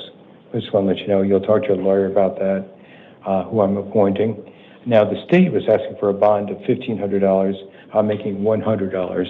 So your total bond will be $400 secured appearance bond. And for this one, you'll be at 175 West Madison Street on August 14th for a status conference, witness prelim hearing on August 18th at 8:30, and all the other release conditions stay the same. Because bear in mind, that'll be a different courthouse than the other one, because probation violations are at 201 West Jefferson, new cases at South Court Towers, 175 West Madison. And so talk to your lawyer, make sure he or she knows about the probation violations.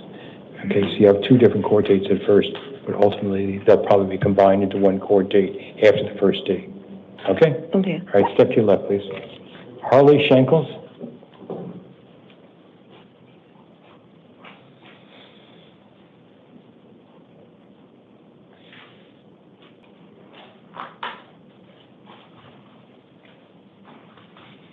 Good evening, sir. Your name and date of birth, please. Harley Shingles, 2696. A little louder. Harley Jack Shingles, 2696. 2696, okay. You're on probation for a possession of dangerous drugs. You're alleged to have violated terms 3 and 5. Your court date, appointed a lawyer for you. You'll also be at 201 West Jefferson, August 15th at 8:30.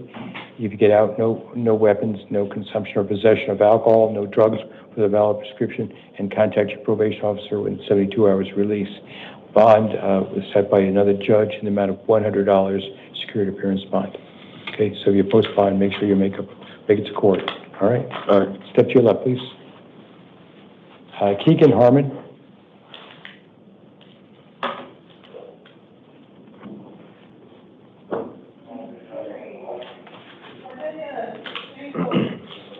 Hello.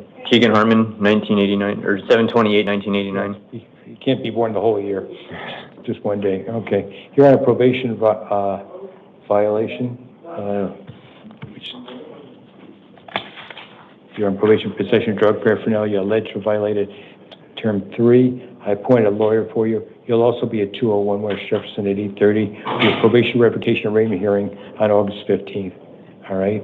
Same things I've mentioned the other people on probation violations. If you get out, contact your probation officer in 72 hours. No weapons, no possession or consumption of alcohol, no drugs without a valid prescription. And another judge set for you a bond in the amount of a secured appearance bond of $100. Okay, so you post bond, make sure you show up and contact your probation officer promptly. All right, step to your left, please. Thank you. By the way, officer, on the FOJ, we're going to do that last because it's Spanish, so it's going to take a lot longer. Okay. Andrew Lerma? Okay.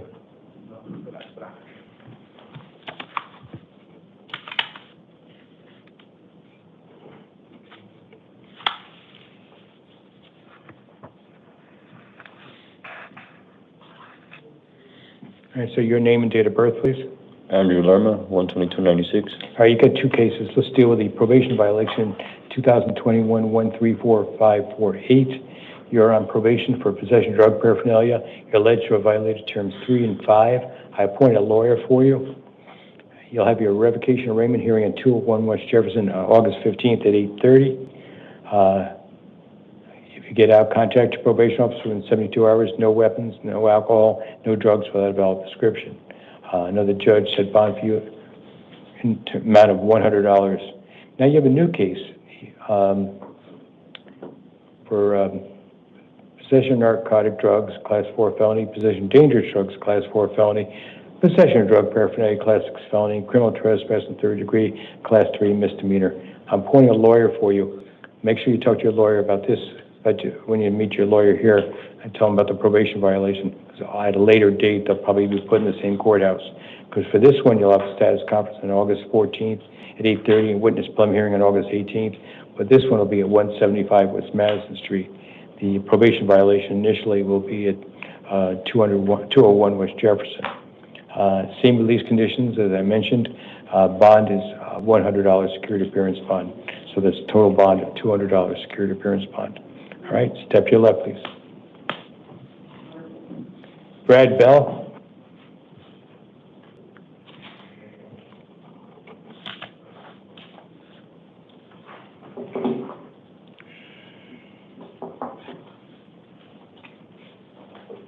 Hands up.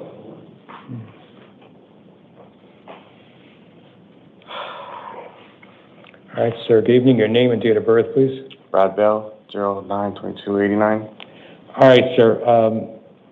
You are charged with domestic violence charge of interference with judicial proceedings, and then also charge of possession of dangerous drugs. I'm not appointing a lawyer for you. You have to try to hire your own attorney. If it turns out you cannot afford one, you have to ask your assigned judge to see if one will be appointed for you, but no promises that he or she will do it. All right? Your next, you'll be at 175 West Madison Street for a status conference on August 25th at 8:30. Witness preliminary hearing on August 27th at 8:30.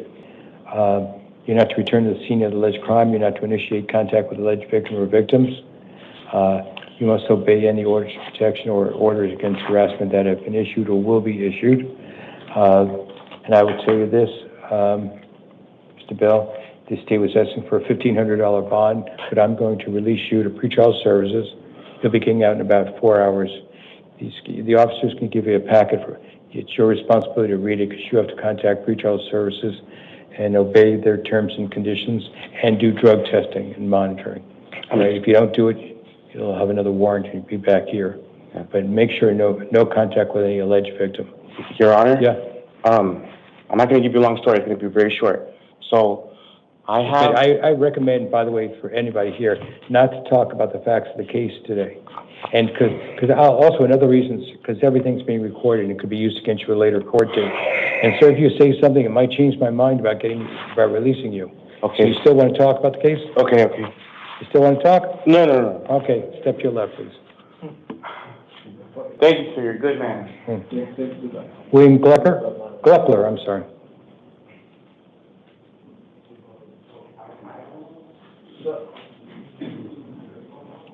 All right, sir, your name and date of birth, please. William Glepler, 11/5/49. All right, sir, you are charged with 3 counts of endangerment and 1 count of aggravated DUI. First of all, make sure you only have a valid license. I'm appointing a lawyer for you. You said you might hire an attorney, but obviously, if you can't afford one, you'll have one appointed for you. Okay? Okay. Anyway, you'll be at 175 West Madison Street at 8:30 for a status conference on August 25th, a witness split hearing on August 27th. You're not to consume any alcohol, no drugs without a valid prescription. Now, also, the state was asking for a $5,000 bond. I'm releasing you to pretrial services, so you'll be getting out in a few hours. But make sure you contact pretrial services, abide by their conditions, and also make sure you get alcohol testing as required by them. You understand that? Okay, step to your left, please. Frederick McDonald.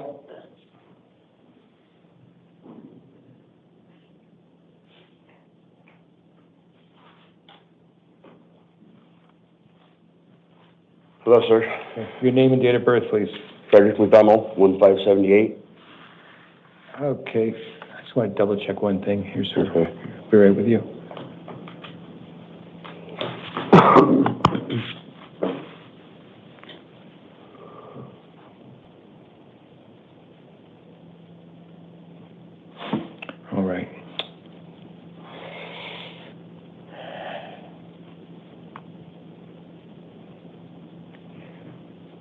You are charged with,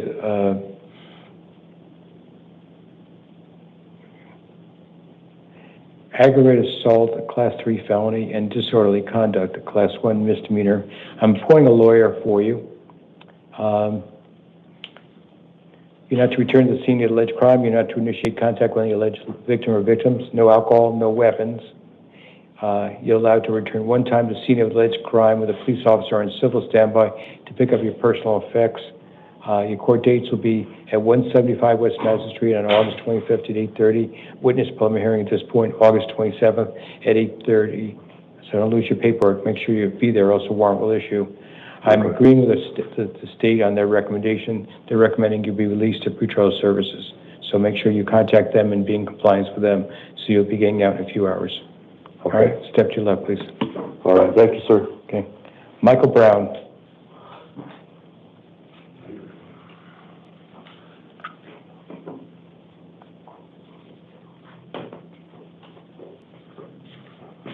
All right, sir, your name and date of birth, please. Michael J. Brown, August 18th, 1982. All right, sir, you have an arrest warrant on possession of dangerous drugs, Class 4 felony, possession of drug paraphernalia, Class 6 felony. I am appointing a lawyer for you. You'll be at 175 West Madison Street at 8:30 for a status conference on August 25th, and a witness preliminary hearing at the same time on 2 days later on August 27th. No drugs without a valid prescription, and I'll be releasing you to pretrial services. Make sure you contact them, be in compliance with them, and also make sure you get drug testing as they require. Okay. And you'll be getting out in a few hours. All right, once they process you. All right, step to your left, please. Thank you. And make sure you show up for court. Primus Flynn. Primus Flynn. All right, everyone's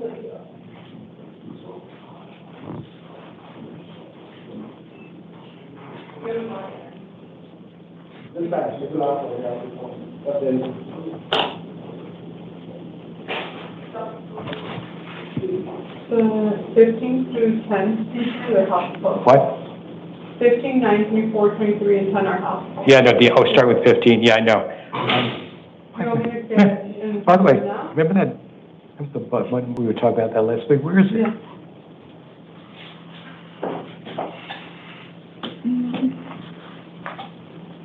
No.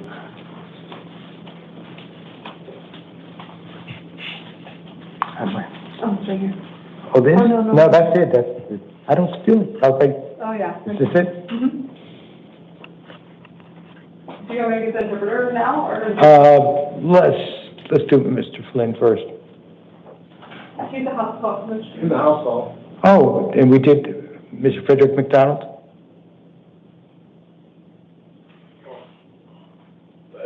Yeah, we did, I believe we did Frederick McDonald. Who's this gentleman? That's it, that's the one we have. We have he's a Spanish speaker. Yeah, we're gonna call the interpreter now. He can come on in. Come on in, Doug.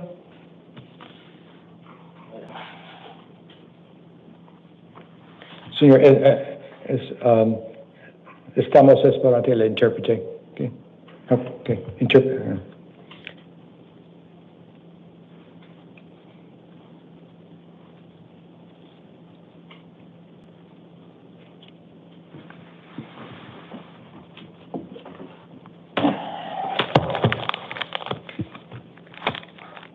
Estamos esperando la intérprete. Okay.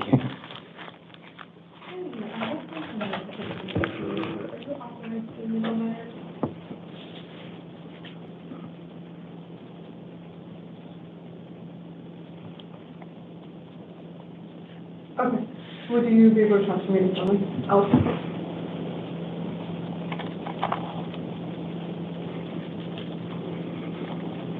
Okay.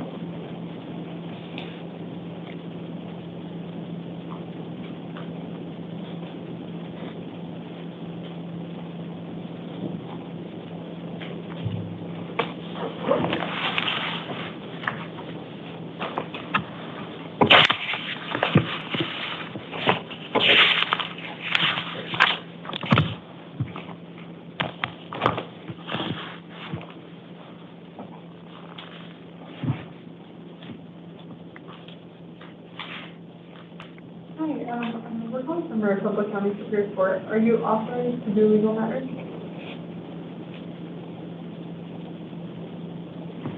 Specify, are you authorized to translate for legal matter, for court matter?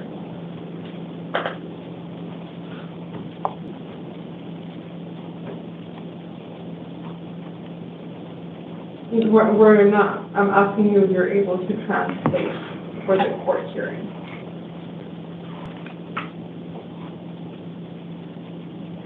Probably no. That's what I'm asking.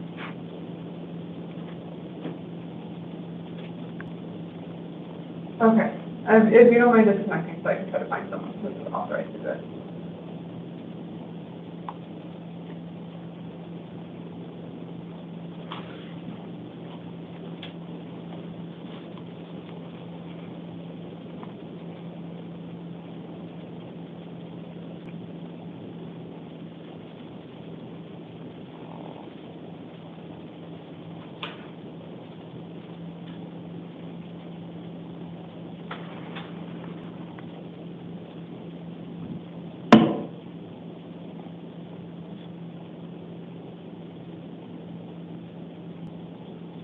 Hi, we're calling from Maricopa County Superior Court. Are you authorized to do legal matters?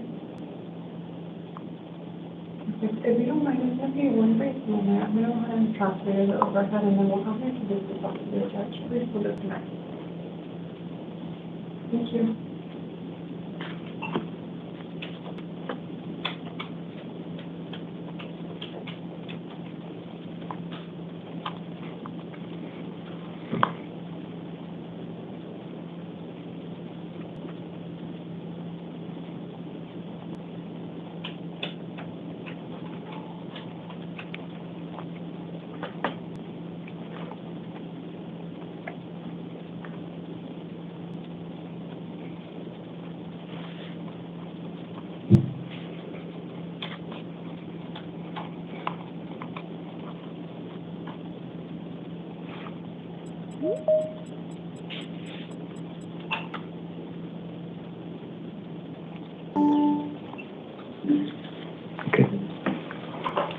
Will the interpreter please identify themselves for the record, please?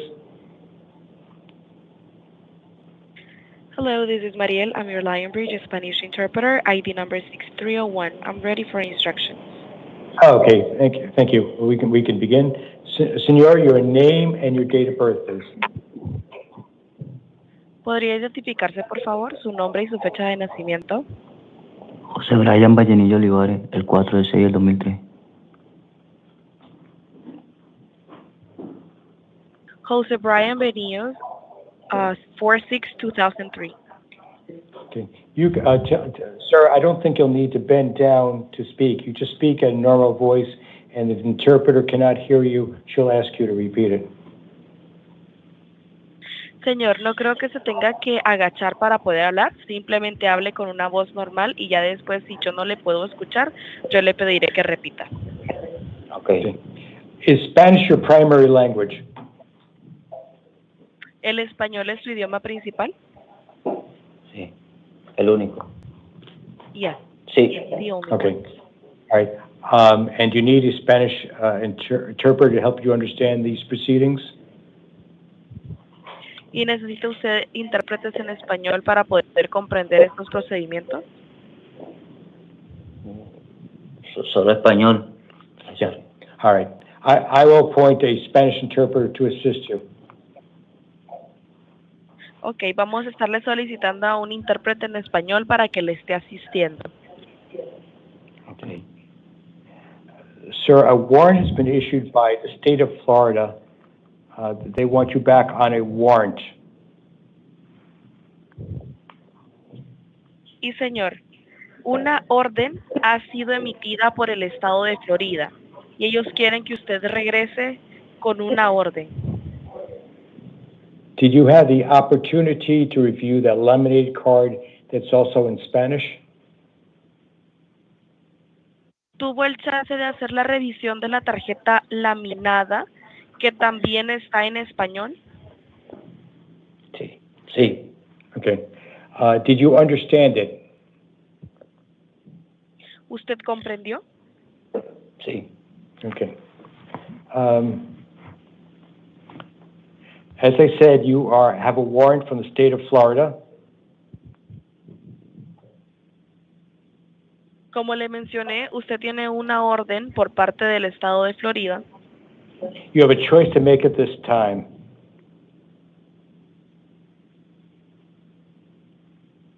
Y usted tiene una opción o una elección que hacer esta vez. You can decide to waive your right to an you can waive your right to an extradition hearing and be sent back to Florida within 30 days, or you can demand an extradition hearing be held and a governor's warrant be signed by the governors of both Florida and Arizona before you could be sent back to the state of Arizona. Sent back to the state of Florida. I'm sorry, would you please repeat that Oh, second sure. part? I'll tell you what, I'll just do one sentence at a time, make it a little bit easier for you. You can just choose to waive your right to have an extradition hearing and be sent back to Florida within 30 days. Ahora, usted tiene dos opciones.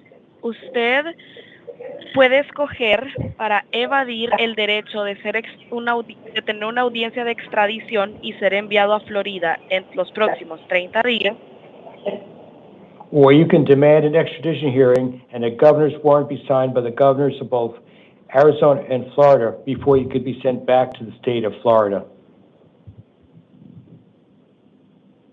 O usted puede solicitar que sí se haga la audición de extradición y una orden por un gobernador tiene que ser firmada tanto por el gobernador de Arizona y Florida antes de que usted pueda ser enviado nuevamente al estado de Florida. If you decide to waive your right to an extradition hearing, you'd be held non-bondable here in Maricopa County Jail for a period of up to 30 days to allow time for Florida to come for you.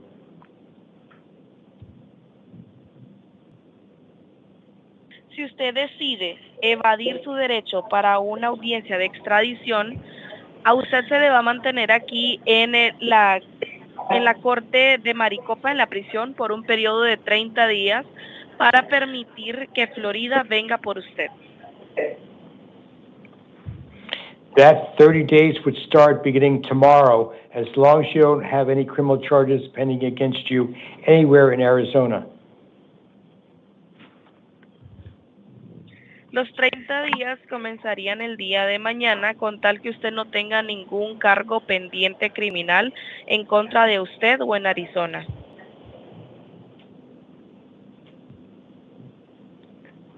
Okay. If you do have criminal charges pending against you in Arizona, the 30-day period would not start until those charges are resolved.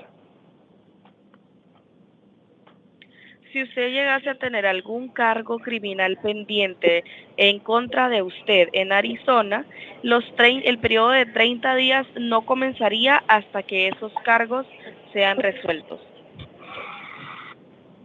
If you decide you want to have an extradition hearing, I will set a hearing for you on August 18th at 1:30 p.m. at 201 West Jefferson in Phoenix.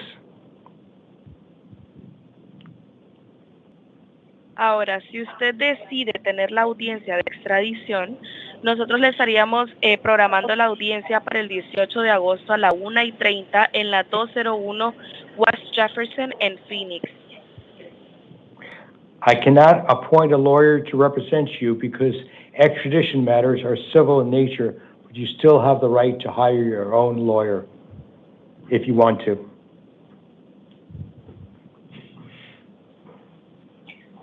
Yo no puedo apuntarle o darle a un abogado que lo represente por cuestiones de extradición de naturaleza civil, pero usted tiene el derecho de contratar su propio abogado si usted gusta.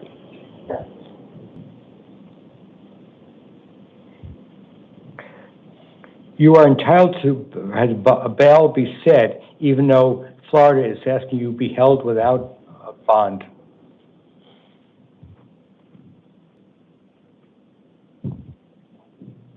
This is the interpreter. Would you please repeat? Sorry. Oh, sure. The state of Florida is asking that you be held without bond. El estado de Florida está pidiendo que usted se mantenga retenido sin un vínculo. However, looking at the warrant, it is my ruling that bond must be set in this case. Pero, viendo la orden, sí hay un vínculo que se tiene que programar o crear para este caso. It would be set at the amount of $100,000 cash. Y sería creado por la cantidad de 100,000 en efectivo, una fianza. If you are unable to post your bond, you would be held in custody during that time or until another judge modifies your bail. Si usted no es capaz de poder pagar su fianza, usted se le va a retener en custodia durante ese tiempo o hasta que otro juez modifique su fianza.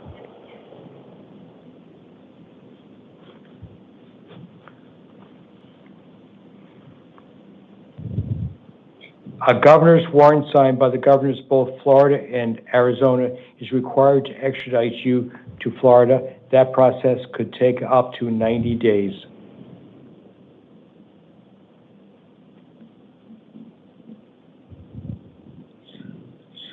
Una orden firmada por el gobernador, por los gobernadores tanto de Florida y Arizona, es requerido para poder extraditarlo a Florida, y el proceso podría tomar hasta 90 días.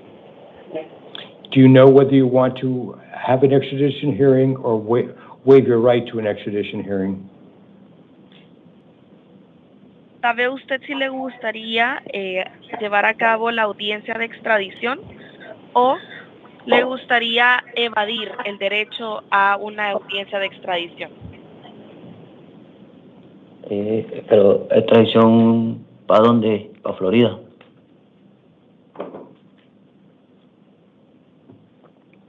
And you said extradition to Florida or where? Florida.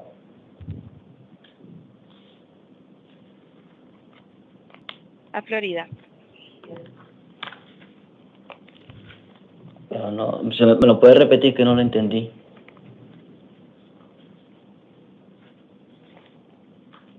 I'll provide him a repetition. Okay. Entonces, ¿qué es lo que usted desea hacer? ¿Le gustaría llevar a cabo la audiencia de extradición o le gustaría evadir el derecho para la audiencia de extradición?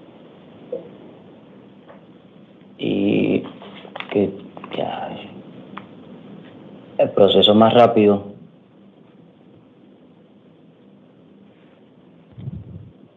What would the fast process be? I'm sorry, could you repeat that, ma'am? What did you just interpret? What would the fastest process be? The fastest? Okay. The fastest one is if you waive the extradition, because you would have to be picked up by Florida within 30 days starting tomorrow.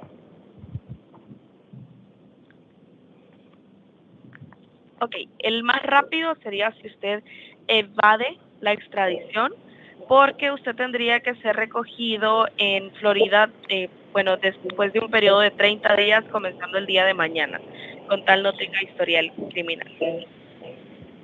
Okay. So you want to waive your right to a hearing?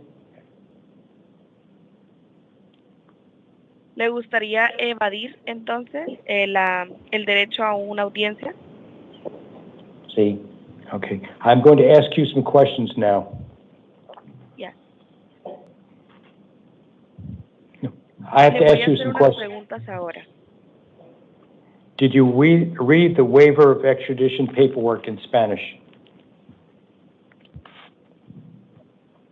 ¿Usted leyó el papeleo de evasión de audiencia de extradición que se le entregó en español? Sí, pero no lo entendí muy bien, porque usted sabe que yo entiendo español, no entiendo las normas de acá, no las entiendo. Yes, but I didn't understood it very well because I only speak Spanish and I don't really understand the laws from here, the norms. Okay. Okay, what I'm going to do is I'm going to set this for August 18th at 1:30 at 201 West Jefferson, where you'll see another judge and you'll have an interpreter present, most likely present, to help you out. Ok, lo que vamos a estar haciendo es que vamos a estarle programando esto para el 18 de agosto a la 1 de la tarde en la 201 West Jefferson, donde usted estará con otro juez y va a tener a un intérprete en presencial. Lo más seguro es que será presencial para que le puedan asistir, ¿ok? Okay. Because I am not convinced that you understand the proceedings. Porque no estoy convencido de que usted esté entendiendo los procedimientos. No, no estoy entendiendo. Sorry. No, I'm not understanding. Okay.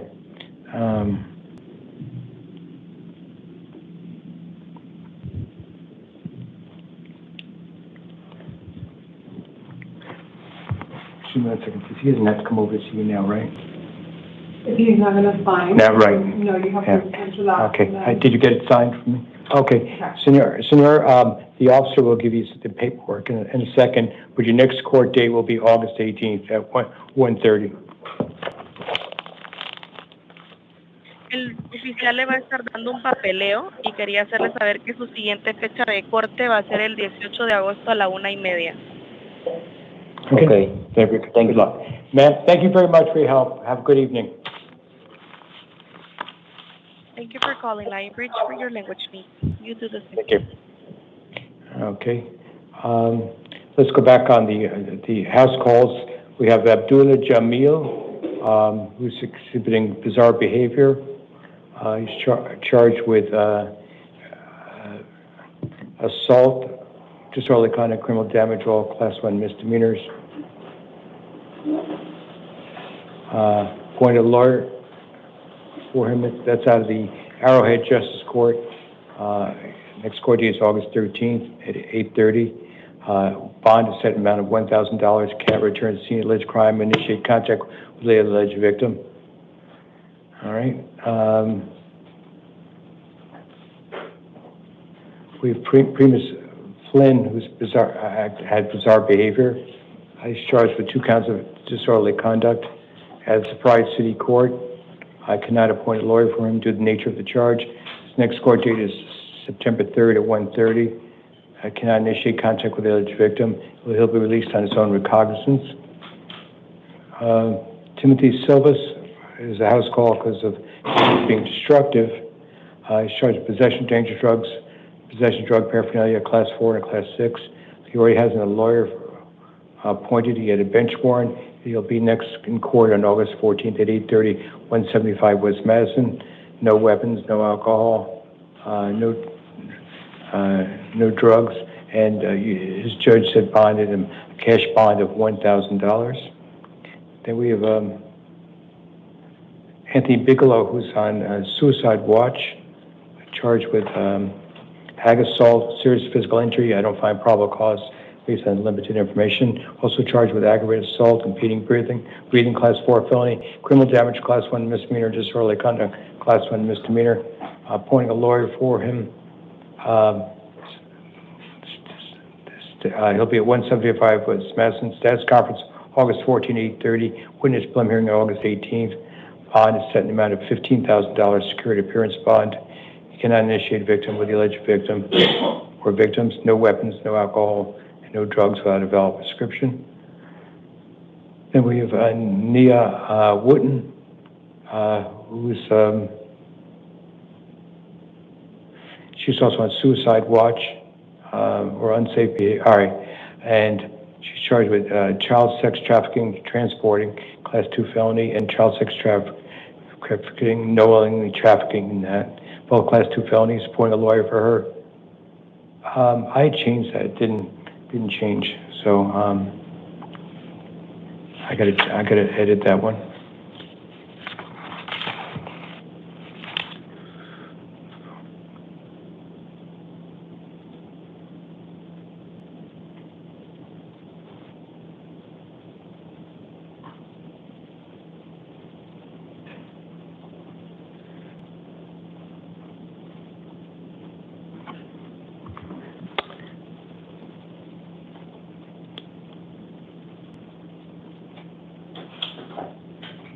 Officer, can I have the release orders, please?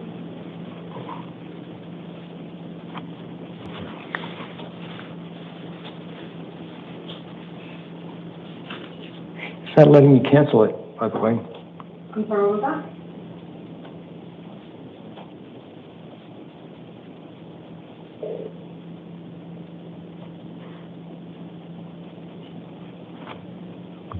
Here we go.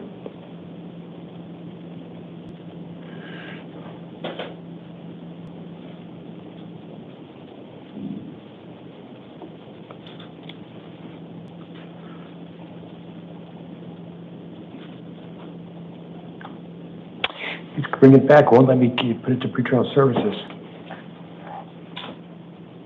Let's try it again.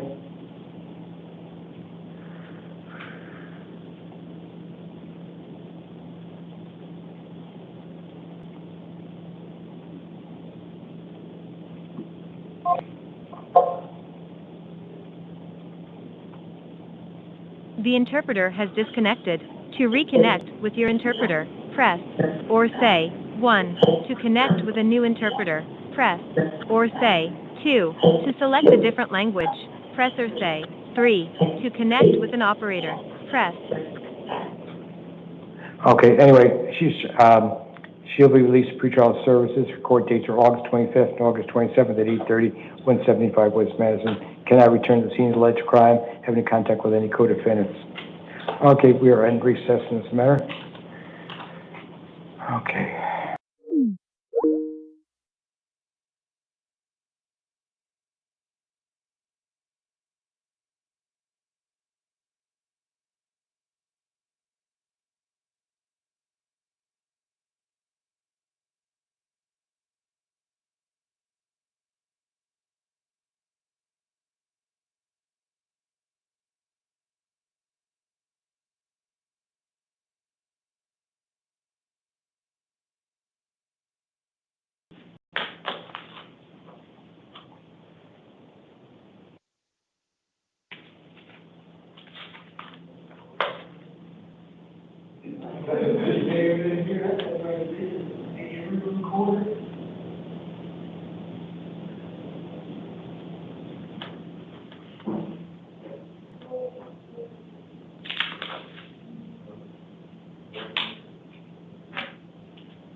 All right.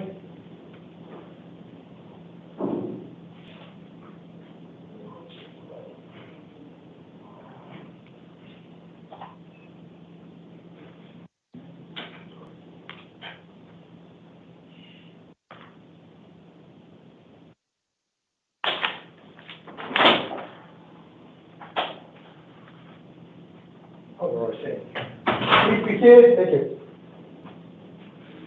Ready?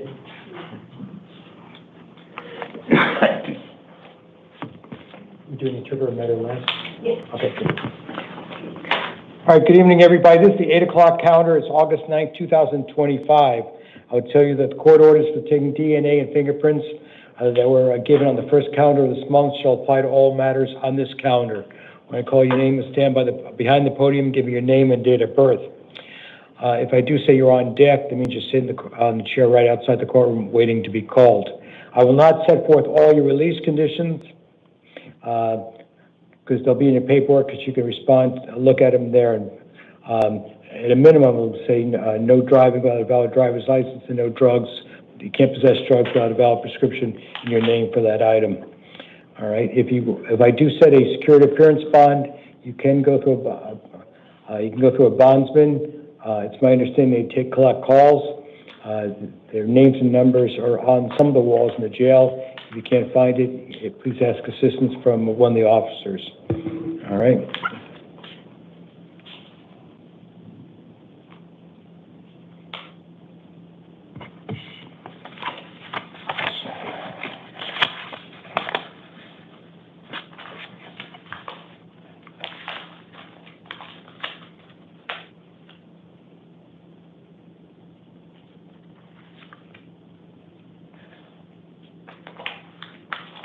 Did you change the order? Interesting.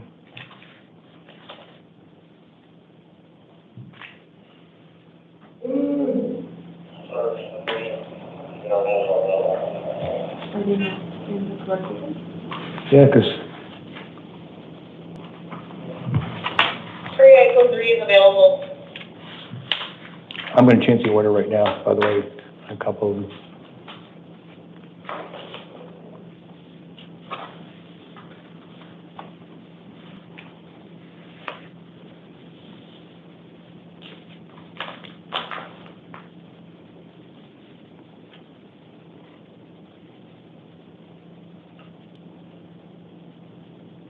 Okay, Jonathan Austin. I'm going to arbitrarily skip down, so remind me if I forget something. Okay. All right, sir, your name and date of birth, please. Jonathan Austin, February 2nd, 1993. Okay, so you've got a total of 4 matters before me. And 3 of them, I'm sorry. All of them are probation matters, and so another judge has already set the bond on them.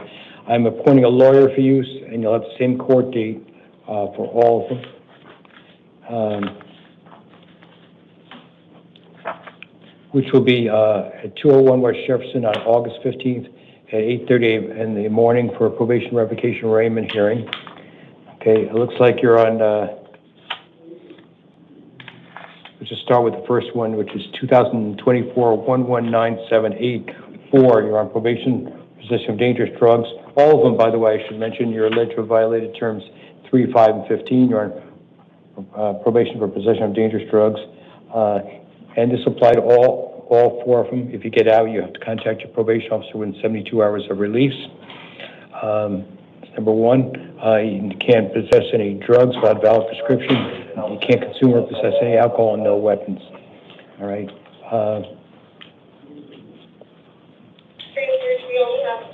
All right, and that one, I know the judge said bond fee amount of $2,500. In 2024-000768, you're on probation for possession of narcotic drugs. Bond was set amount of $250. In 2023-108973, bond was set amount of $500. You're on probation for possession of dangerous drugs. Same thing in 2022-1057-260. Bond was set at $750. So you add them all up, and if you post a bond and you get out, contact your probation officer in 72 hours and make sure you make a court date. All right, step to your left, please.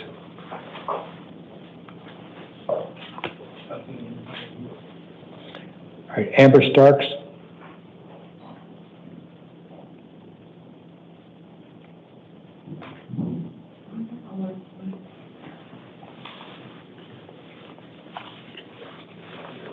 All right, your name and date of birth, please.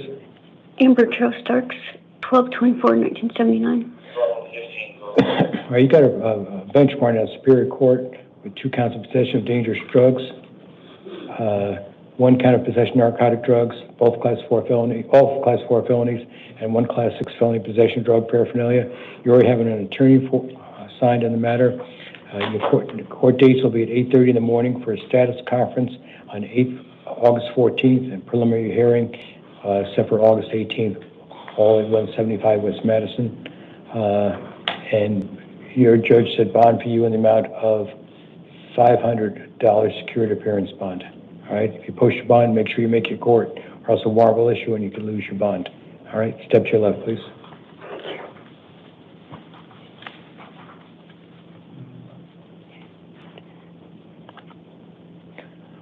All right, Marcy Christensen.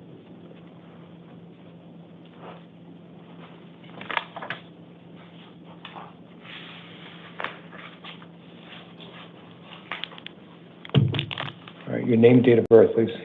Marcy Nell Christensen, August 9th, 1982. All right, you also have a bench warrant based on an aggravated assault charge. You already have an attorney appointed for you. You will also be, but this is based on a probation violation, by the way. You're alleged to have violated term 15. I appointed a lawyer for you. Your probation revocation hearing will be August 15th at 8:30 at 201 West Jefferson. You're not to initiate contact with the original victim or victims. You can't possess any weapons. You can't consume or possess any alcohol. No drugs without a valid prescription. And likewise, if you get out, contact your probation officer in 72 hours.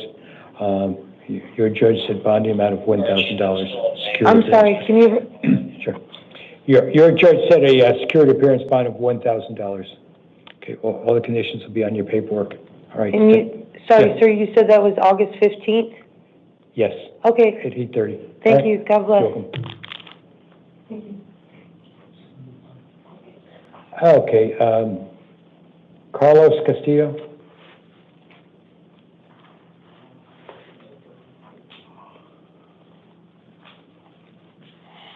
All right, sir, your name and date of birth, please. Carlos Humberto Castillo, 9694. You got a warrant out of family court on a child support. Yes. And your return date, hearing date, your next court will be at 201 West Jefferson on August 14th at 10 o'clock in the morning. To do the purge would require a cash amount of $700. Okay? All right, step to your left, please. Thank you.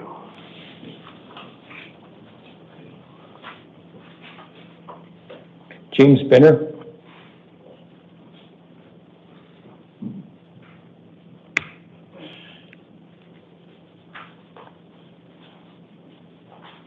Good evening, sir. Your name and date of birth. James William Benner, 12/06/1970. Okay, you're here in a probation violation. Sir, you're on probation for possession of drug paraphernalia. You're alleged to have violated terms 3 and 5. I appointed a lawyer for you. You'll have your probation revocation arraignment hearing at 201 West Jefferson in Phoenix on August 15th at 8:30 in the morning. I said you're alleged to have violated terms 3 and 5. To get out, contact your probation officer in 72 hours. Can't possess weapons, possess or consume any alcohol, and no drugs without a valid prescription. Another judge said bond for you in a security appearance bond of $500. Okay. Sir, yeah. I had claimed no contest to them charges. Well, you don't believe. Sir, let me explain something to you. This is set for a probation violation, not on the original charges. Right, but in Tempe court today, I went to court today in Tempe. Okay, that has nothing to do with what I got. Them charges are. Okay, I think it may be a little bit confused. I went to court today in Tempe. Okay, that has nothing to do with what I got. Them charges are. Okay, I think it may be a little bit confused. What may have happened in Tempe today has nothing to do with your probation. No, that's right. Listen, I'm talking in regard to your probation violation in Superior Court. Something totally separate. It's like failing to report to the, your. I did report, but she never answered. I never got a response back from my probation officer. Your lawyer will talk to you. I don't have a lawyer. I appointed, sir, you're not listening. I appointed a lawyer for you. She'll be meeting your lawyer, all right? So when do I get out? When you post a bond or unless the court, your judge reduces it. All right, step to your left. Well, I don't have a judge. I defended myself. I beat these charges, is what I'm trying to say, Your Honor. Sir, step to your left.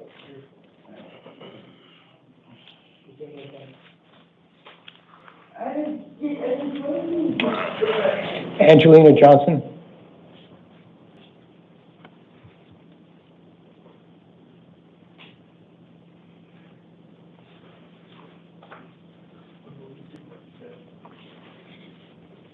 All right.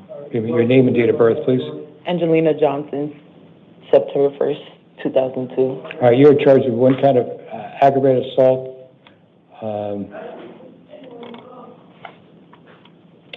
I think it's actually a class 3 felony. I'm going to Carl, I'm going to amend that.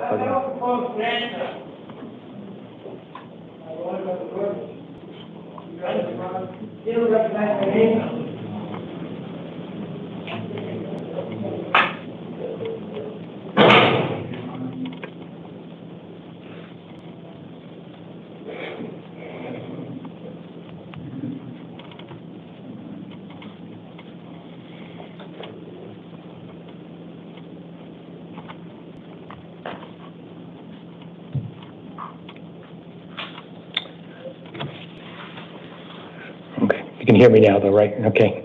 You're charged with aggravated assault. I think it's a Class 3 felony, and criminal damage, Class 6 felony. I'm appointing a lawyer for you.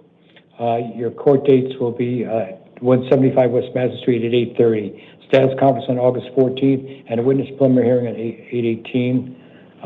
You're not to return to the scene of alleged crime. You're not to initiate contact with alleged victims. No weapons. Bond will be a security appearance bond of $25,000. Step to your left, please.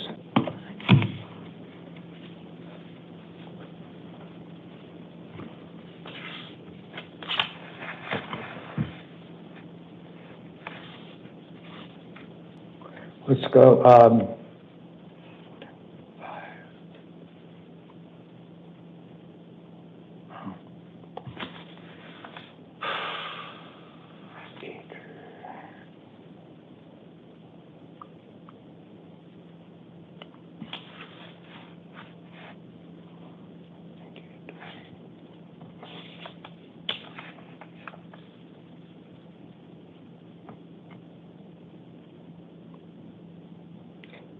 Jenna Roan.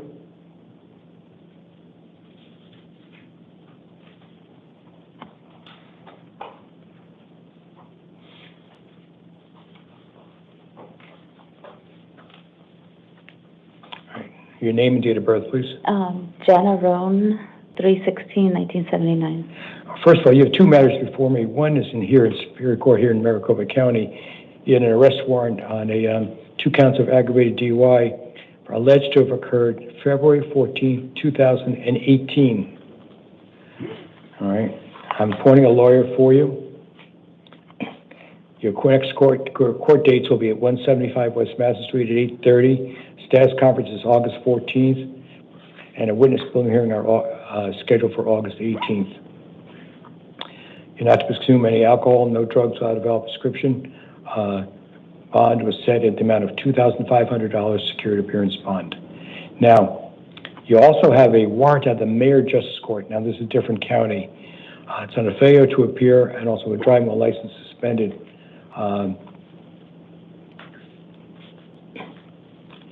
And it's set for a arraignment hearing on August 13th at 8:30, but since you have the local charges here, if you're still in custody, that might delay your next court date in Mayor.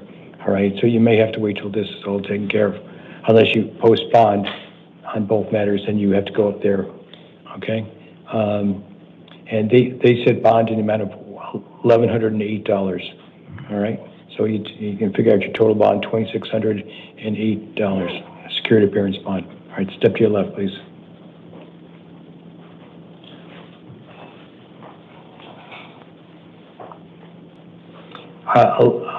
Andre Elizalde.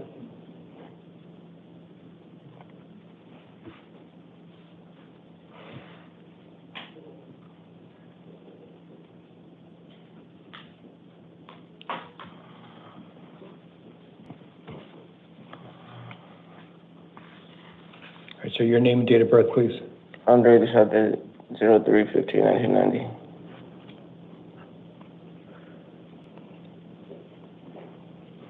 So you were very soft-spoken. You said 3/15/90, right? Yeah. Okay. All right.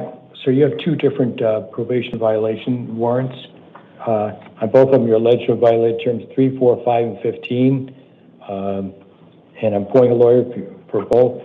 For both of them, you'll be at 201 West Jefferson for a revocation arraignment hearing at 201 West Jefferson on August 15th at 8:30.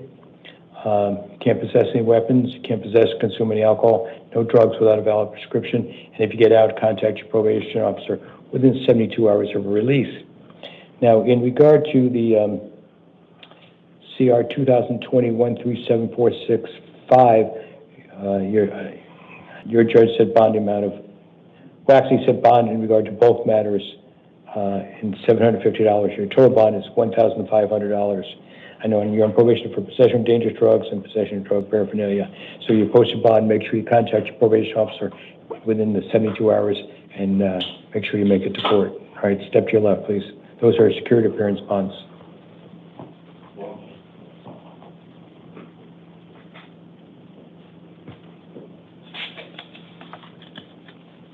All right, let's do Austin Webb.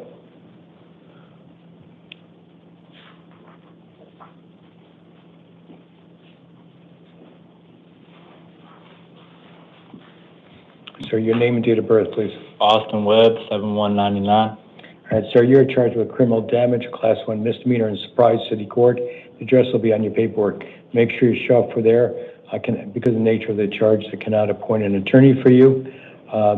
Your court date there will be September 3rd at 1:30.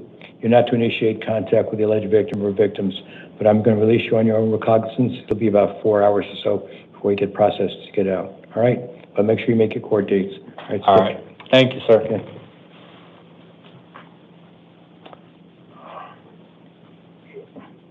I haven't done 18 yet, have I? No. Okay, 18, Adrian Gonzalez.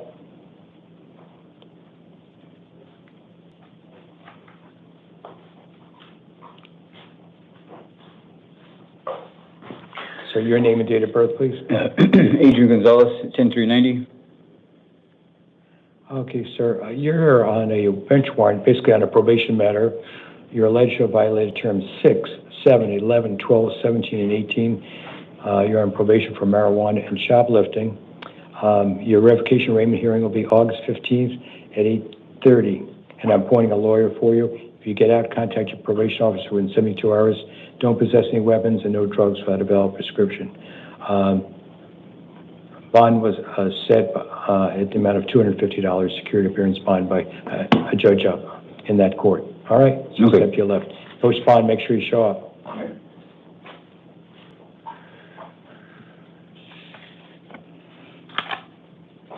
I haven't done 23 through 26 yet, have I?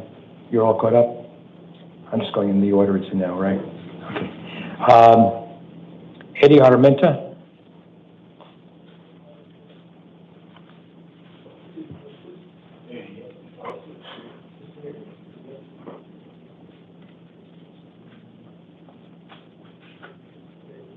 Eddie.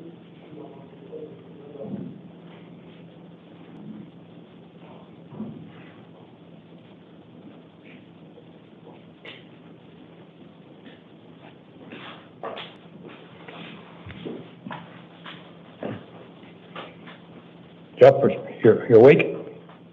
So you awake? Yeah. Okay. Give me your name and your date of birth, please. Eddie Armenta, 6/17/99. Okay, sir, you're here on a total of 4 matters. And 3 of them are probation matters and 1 is a new case. You're getting an attorney on all 4 cases, but the probation violations, you'll have the same revocation arraignment hearing, which is on August 15th at 8:30 at 201 West Jefferson. Talk to your lawyer about on the new case that mentioned DR on probation, so he or she can put it on in the same courthouse at the same time, ultimately. All right, you're alleged to violate terms 3 and 5. All right, let's start with 2024-001359. You're on probation for possession of narcotic drugs. For all these terms, you need to contact your probation officer within 72 hours of release. You can't possess or consume any alcohol, can't possess any weapons and no drugs without a valid prescription. But in this one, your judge said bond amount of $350. In 2023, 146147, let's see here. You're on probation for possession of drug paraphernalia, and same terms as the other one, but your judge said bond in the amount of $750 on that. And finally, in 2024, 113763002, you're on probation for possession of drug paraphernalia. Your judge said bond in the amount of $350. And then you have a new case now. Possession of dangerous drugs, class 4 felony. At this point, I don't have enough information to find probable cause. Doesn't mean you won't be charged with it. You're charged with possession of drug paraphernalia, class 6 felony, criminal trespass, 3rd degree, class 3 felony. I'm appointing a lawyer for you.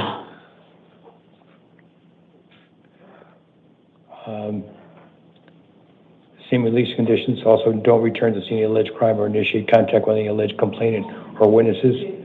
And it said your court date there will be at 175 West Madison, which is the day before for status conference at a different courthouse on August 14th at 8:30, and a witness preliminary hearing set for August 18th at 8:30. And because you have bonds set on those for the three probation violation matters, I said bond in the amount of $50 on that one, so you can get credit for it. Okay, step to your left. Watch this. Do you want me to hold off so you can take care of that one person? Get him out? Here, someone's ill? Okay. He's already been seeing them. I'm behind, I can't hear you. He's already been seeing them. No, I know that. I'm saying because he was coughing, I didn't want to just, but if everybody else are making noise. I do need to copy when he's working with me in the courtroom.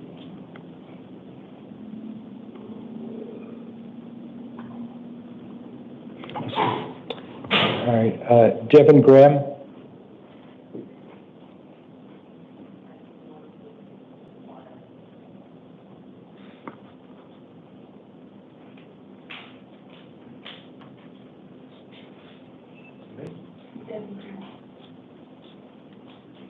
All right, your name and date of birth. Devin April Graham, 4698. All right, you got a warrant out of the Kyrene Justice Court. The address will be on your paperwork. Your warrant on a possession of drug paraphernalia that's alleged to have occurred about 11 months ago. I cannot appoint a lawyer for you. Your next court date will be August 27th at 9:30 at Kyrene Justice Court. No drugs without a valid prescription. I'm going to release you on your own recognizance. Be smart and show up there so you don't have to get another warrant. All right? Thank you. Step to your left. John Morrell.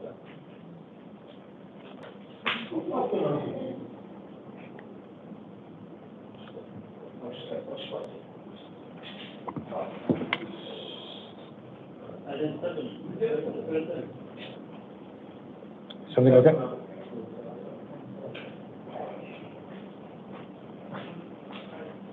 I'm not sure what the issue was over there, but anyway, sir, your name and date of birth, please. Jean-Pierre Morel. And your date of birth. Date of birth 12/16/82. Also, they're trying to have to do a cleanup. Is that it? I saw one of the trustees, I think. Yeah. Okay. If we have to take a break for a couple of minutes, that's fine. Okay. But anyway, sir, you're here on a probation violation. I guess you're on probation for ag assault on a correctional personnel. You're alleged to violate terms 3 and 5. I'm appointing a lawyer for you. You'll be at 201 West Jefferson for a probation revocation arraignment hearing on August 15th at 8:30. I said appointed a lawyer for you. Likewise, I've told the other folks who are on probation violations, you get out, contact your probation officer within 72 hours of release. No weapons, no consumption or possession of alcohol, and no drugs without a valid prescription. And a judge in that court set bond for you in the amount of $250 as a security appearance bond. All right, step to your left, please. Well, what's this, please?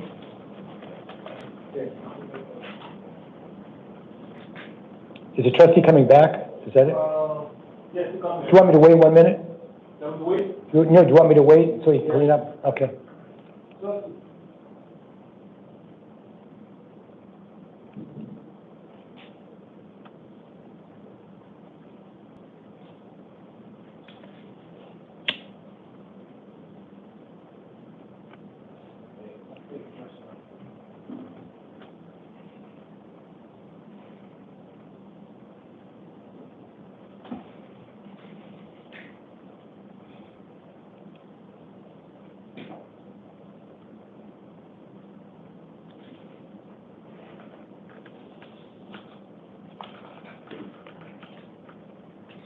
Can you spell something? No, I just don't like the sound. Okay. I think it's better just clean it up now.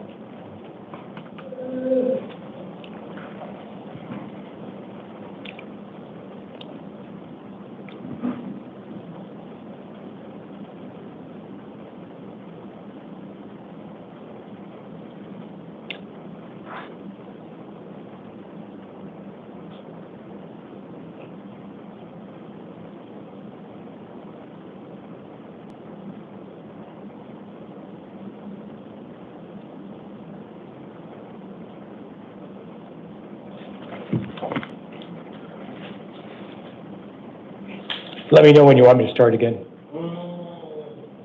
I want to make sure it's not slippery also.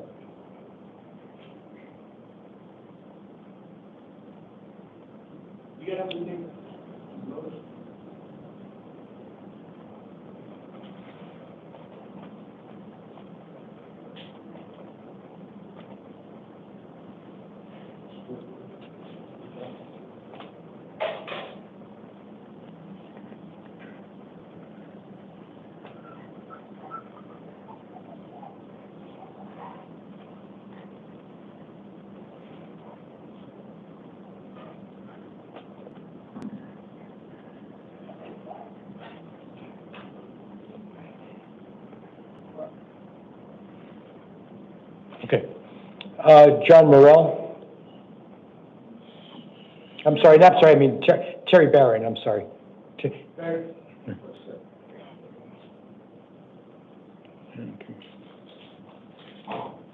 All right, so your name and date of birth, please. Terry Barron, 31092.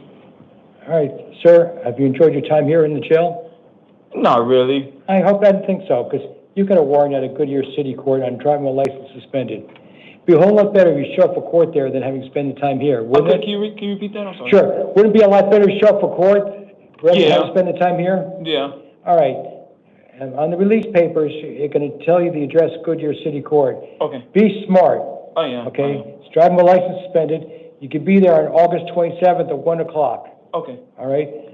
Make sure you don't drive unless you have a valid driver's license, and you'll be out in about 4 hours once they process you. You'll be released on your own recognizance. But I said, be smart and show up for the court. It was one good thing about today. I didn't have to hear no kids crying. Okay. Yeah. Well. Thank you. Samantha Hill.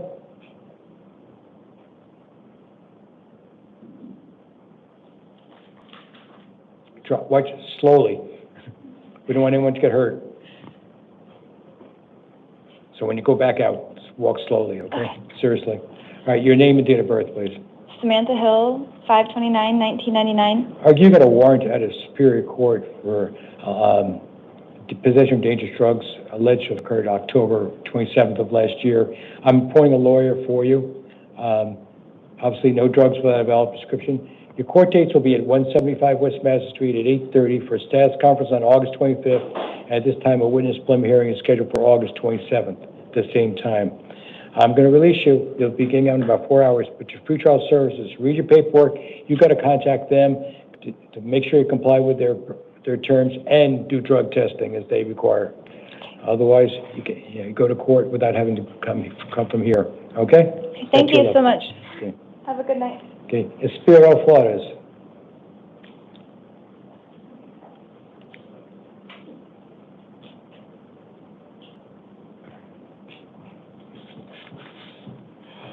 Hello. Hi. Your name and date of birth, please, sir. Espiro Anthony Flores, September 8th, 1991. Okay, sir. You know what you're on probation for,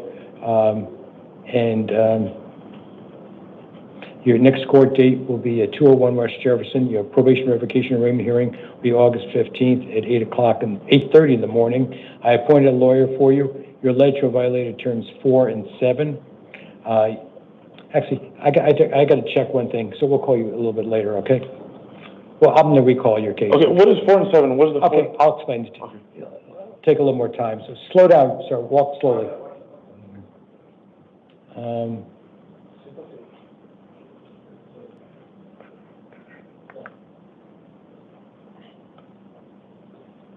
Let's do the interpreter matter right now.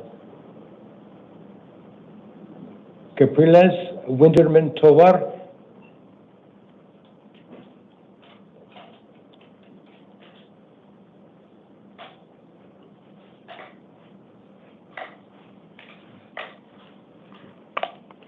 Señor, estamos esperando la intérprete. Okay.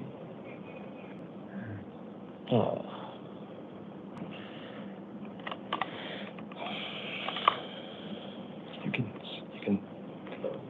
No, I'm trying to explain. Do you know how to say you can rest on the podium? He's got crutches. I'm trying to tell him he could put his arms on the podium if it's better, but that's beyond me.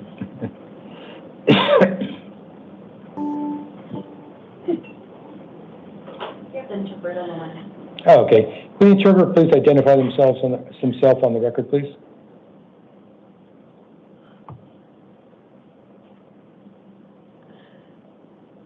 It's the interpreter. Hello? My name is Vani, ID 406936. I'll be your Spanish interpreter today. Okay, came in loud and clear all of a sudden. Okay. The gentleman in front of me in court is on crutches. You can tell him if he wants to rest his arms on the podium, I will not be offended. It's okay. Y señor, yo soy su intérprete de hoy, es un orgullo servirle. Yo sé que usted tiene como muletas. Si usted quiere poner descansar sus brazos encima del podio, está bien, no me va a ofender. If that makes you more comfortable. Si usted se siente más cómodo así. I know you, because you have the crutches. Yo entiendo porque usted tiene las muletas, yo entiendo. Right. Senor, your name and your date of birth, please. ¿Me puede decir su nombre y su fecha de nacimiento, por favor? Windeman Ernesto Tobar Capriles, 17 del 05 del 2000. Como dicen acá. Yes, my name is Ernesto Capriles, and my date of birth is 05/17/2000. Okay. Sir, you are charged with a... No. I'm going to amend it. Wrong level charge.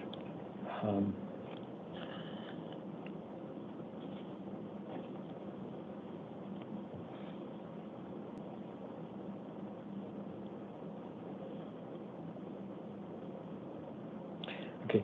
Sir, you are charged with a Class 5 felony, unlawful flight from a law enforcement vehicle.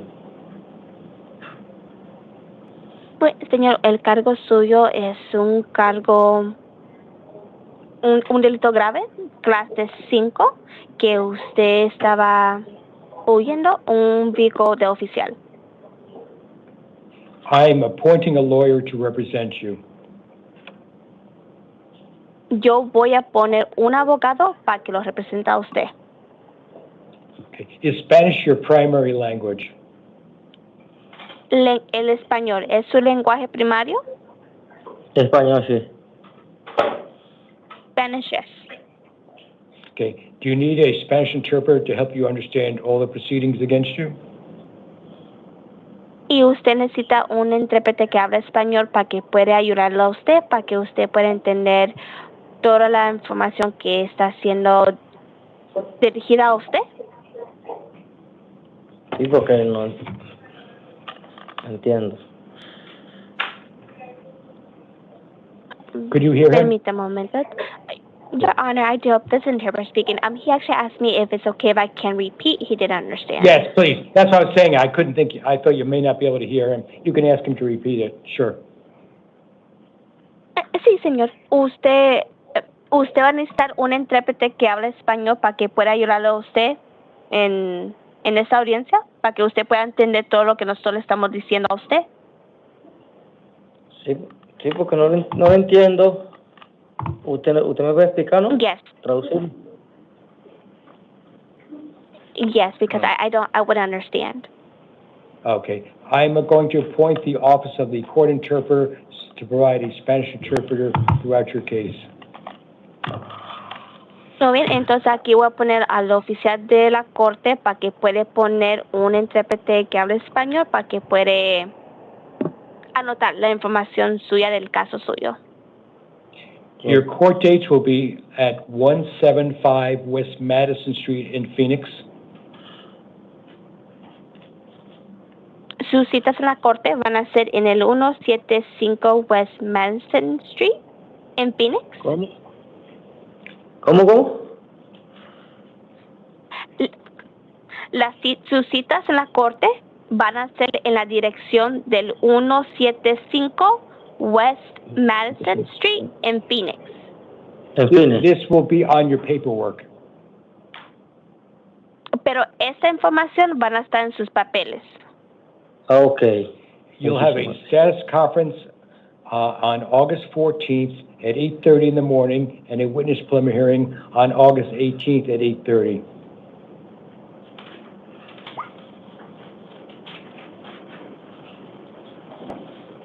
Permítame. This, Your Honor, I do apologize.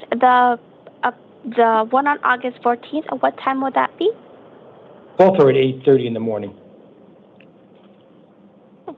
Sí, y usted va a tener una entrevista agosto 14 a las 8:30 y también usted va a tener otra cita en la corte con testigos agosto 18 a las 8:30 también. Any questions you may have, you should ask your lawyer about. Cualquier pregunta que usted tenga, usted quiere dejarles o preguntárselo al abogado suyo. Sir, bond has been set in the amount of $1,500 as a secured appearance bond. Y señor, una fianza ha sido puesta. La fianza es de $1,500 y va a ser una fianza asegurada para que usted se presenta allí en la corte. This would give you the option of either paying cash or going to a bonding company. Eso le va a dar la opción que usted puede pagarlo, esa fianza, en dinero efectivo o usted puede usar como un fiador. It's my understanding that they collect calls from the jail. Y de lo que yo entiendo, ellos sí, si usted le llama de aquí de la cárcel, ellos sí lo contestan. Their names and numbers are on some of the walls here in the jail, but if you don't find one, you can ask one of the officers for assistance. Y los nombres de esas compañías y el número de teléfono de ellos están aquí en una lista en la cárcel. Usted puede pedir por ella o si no la encuentra, usted puede preguntarle por ayuda a uno de los oficiales. Okay. La dirección. For the address? Yeah, address or phone number of the bonding company. Sí, para... Permítame un momento.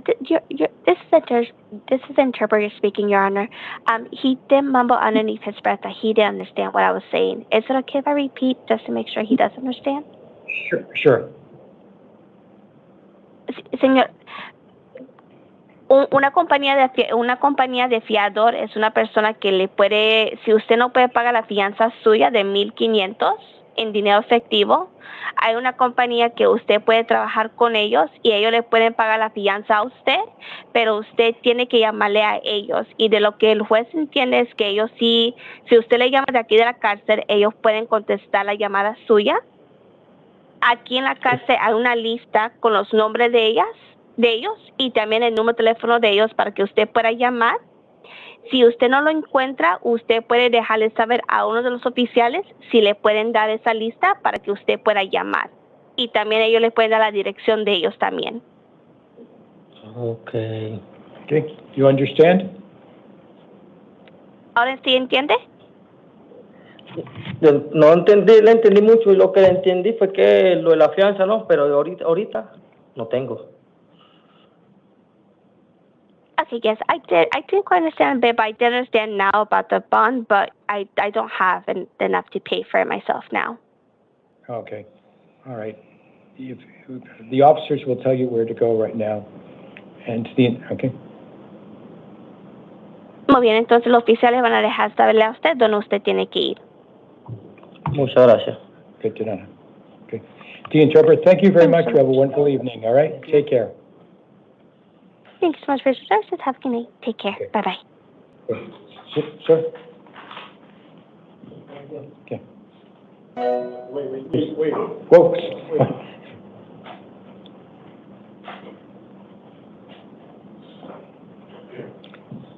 It's wet as it is, and he's going crutches, so that's... Yeah, that's right. So, I have a couple things I want to say, too. Yeah, let me go over Okay, things. thank you. I realize because normally we clear the courtroom. Sure. Okay, we're back with Espiro Flores. You're on probation for a failure to register as a sex offender. Wait. Okay.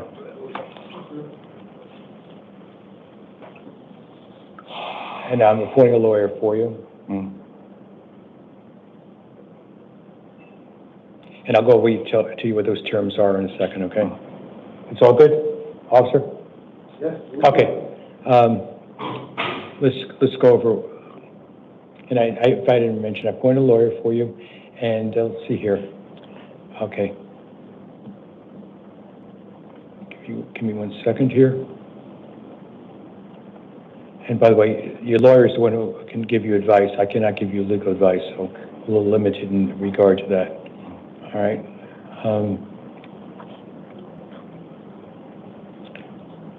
Okay. Without comment, because I recommend you don't say anything. I can't stop you from saying, but you asked me what 4 and 7 are, and I'm looking at your petition, okay? And I'll actually read it to you verbatim, okay? For term 4, the defendant refused to actively participate and cooperate. On July 31, 2025, Chicano Sport La Casa discharged the defendant for failing to attend and participate in inpatient substance abuse treatment, counseling, or assistance, use of cognitive tools / techniques, completion of behavior agreement, drug testing. 7, defendant possessed or used illegal drug or controlled substance fentanyl on or about 6/26/2025, 7/17/2025.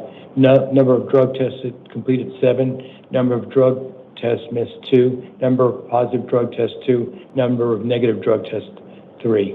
Okay, these are things you talk with your lawyer because everything's being recorded. So I can just tell you if you say something, it can't help you, and it might hurt you. So, but I can't stop you from talking. I just want to advise you because everything's being recorded.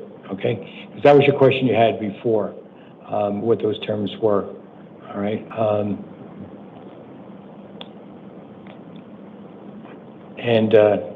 You're not to have any contact with minors. You're not to drive a motor vehicle with anyone under 18 years in the vehicle. And if you get out, contact your probation officer within 72 hours. Okay. Your court dates, your probation revocation arraignment hearing will be at 201 West Jefferson at 8:30 in the morning on August 15th, which is 5.5 days from now. And your judge in that court set bond in the amount of $2,500 secured appearance bond. Okay. Any questions? Yes, I have a question. Sure. I just wanted to know, sir, what's going on here because on Wednesday I went there, sir, and she actually gave me a write-up for all these things that we're talking about right now. Okay, let me look at the notes, by the way, see if there's anything can answer your Yeah, question. she gave me a write-up, sir, and so that's why, Oh, you know what happened? Apparently, you were arrested on another matter. Let's talk about that. You told me you went to see your probation 3 days ago? What? 3 days ago? I seen our probation officer 3 days ago. 3 days ago. Okay, hold on 1 second. Yeah, and she gave me a write-up for this. She Okay, told me that she doesn't want to put me in I'm jail. trying to read this at the same time, okay?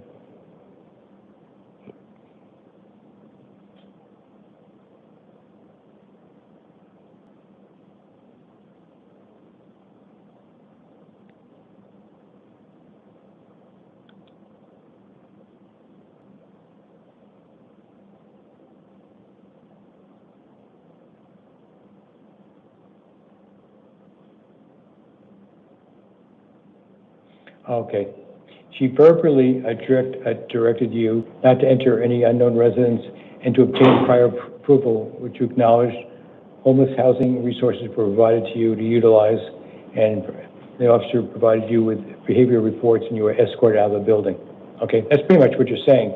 But now on today's date, let me just see here. 340. Okay. I'm trying to give you as much information, but I can't give you advice. Okay.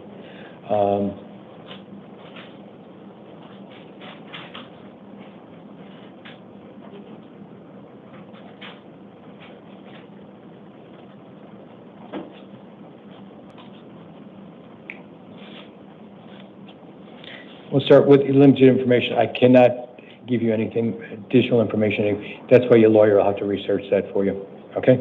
Because, sir, this is a huge misunderstanding. I know. I'm just telling you. I've read to you part of the notes. Okay? I didn't read all to you. It was the issue of fentanyl, and she also talked to you because you know what happened to your brother, unfortunately. Okay? But either way, there's alleged you did those violations, and so. I mean, why is the bond so high? What is it, 2,500? That's what another judge said for you. Okay. Why so high?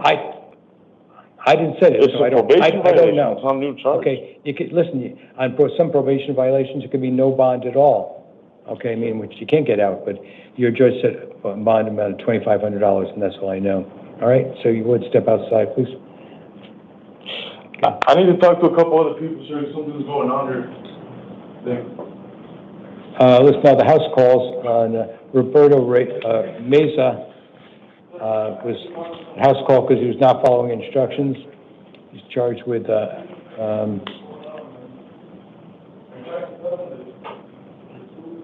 possession of dangerous drugs, Class 4 felony, resisting arrest, Class 6 felony, and obstructing government operations, Class 1 misdemeanor.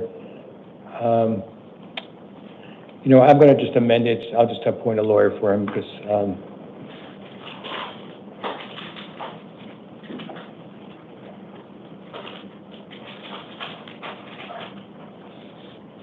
I'll appoint a lawyer for him, as I said. And the court dates will be 175 West Madison Street for a status conference on August 25th, and a witness preliminary hearing scheduled on August 27th at 8:30. And I'm going to release some pretrial services with drug testing and monitoring.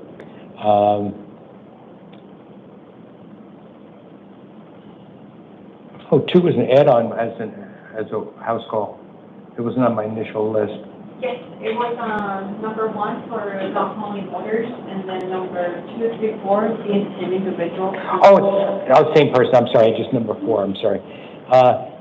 He's got three different. This is Reese McInnes. Okay.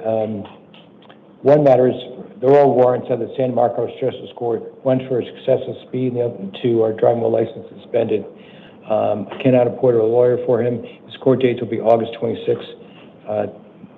At 10 o'clock in the morning at the San Marcos Justice Court. I'm going to release him on his own recognizance for all 3 of those matters. All right, Reese McInnes. No, I'm sorry, not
All right. Not bad.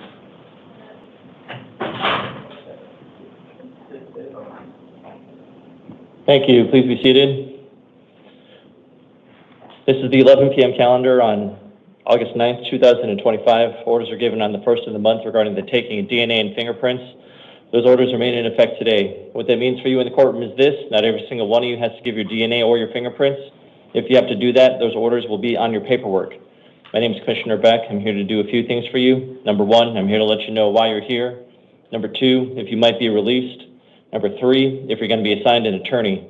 The vast majority of you will be assigned an attorney, which leads to my number 1 rule. Please don't talk about the facts of your case. Anything you say or do can be used against you. Everything in the courtroom is video recorded, so please don't talk about the facts of your case unless it's with your counsel. Second, I'm sure you're going to have a lot of questions for me. Unfortunately, I'm not your legal counsel. I can't answer legal questions for you, so please save those types of questions for your attorney. Finally, you're going to be hearing about lots of different dates, different types of release conditions. You don't have to memorize all that stuff. All that information is going to be on your paperwork. That's why it's important to keep your paperwork and save it. Don't lose it. If you end up missing a court date or don't follow a written court order, you could just end up back here. Here's how tonight's going to work. I'm going to call 2 names. The first name I call is going to come in the courtroom and stand in front of me at the podium. Second name I call is going to sit on that chair next to the door. Then we're going to keep on cycling through until the calendar's finished. Could I please get Armando Martinez to the podium? Karina Gallardo to the chair, please.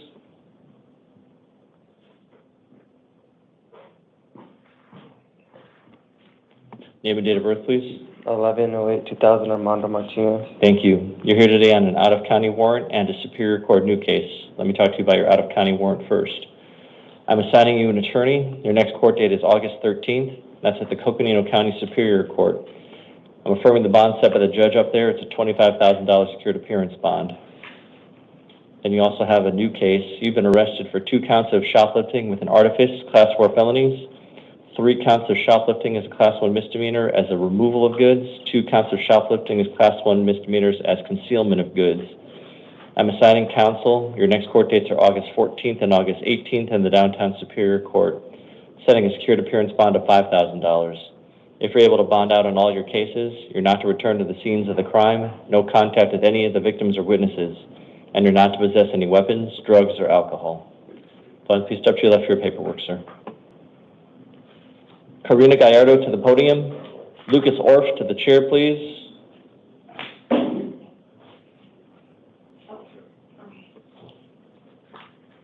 Hi, name and date of birth, please. Karina Lynn Louise Gallardo, 11/5/91. Thank you. You're here today on a Superior Court new case and 2 probation violation warrants. Let me talk to you about your new case. You've been arrested for possession of dangerous drugs for sale, Class 2 felony, possession of dangerous drugs, a Class 4 felony, possession of drug paraphernalia, a Class 6 felony. I found probable cause. I'm assigning you an attorney. Your next court dates are August 14th and August 18th in the Downtown Superior Court, setting a secured appearance bond of $500. You also have 2 probation violation warrants. I'm assigning counsel. Your next court date on both of those is going to be August 15th in the Downtown Superior Court, setting secured appearance bonds of $750 on each one. So grand total, $2,000 secured appearance for all 3 of your cases. If you're able to bond out, you're not to possess any weapons, drugs, or alcohol. Most important thing, if you bond out, you have to contact your PO within 3 days. Okay. Thank you. Please step to the left for your paperwork. Lucas Orff to the podium. Hussein Abdi Kadir to the chair, please. Name and date of birth, please. Lucas Orff, 06/23/92. Thank you. Sir, you're here today on a Justice Court new case and a probation violation warrant. Let me talk to you about your new case. You've been arrested for refusal to give a true name, Class 2 misdemeanor. I have found probable cause. I'm assigning you an attorney. Your next court date's August 13th. That's at the Santan Justice Court, setting a placeholder bond of $50. You have a probation violation warrant, though. I'm assigning counsel. Your next court date's August 15th in the Downtown Superior Court. I'm affirming the bond set by your probation violation judge. It's a $750 secured appearance bond, so a grand total of $800 secured. If you're able to bond out, you're not to possess any weapons, drugs, or alcohol. Most important thing, if you bond out, you have to contact your PO within 3 days. Please step to your left for your paperwork, sir. Hussein Abdi Kadir to the podium. Rochelle Weston to the chair, please.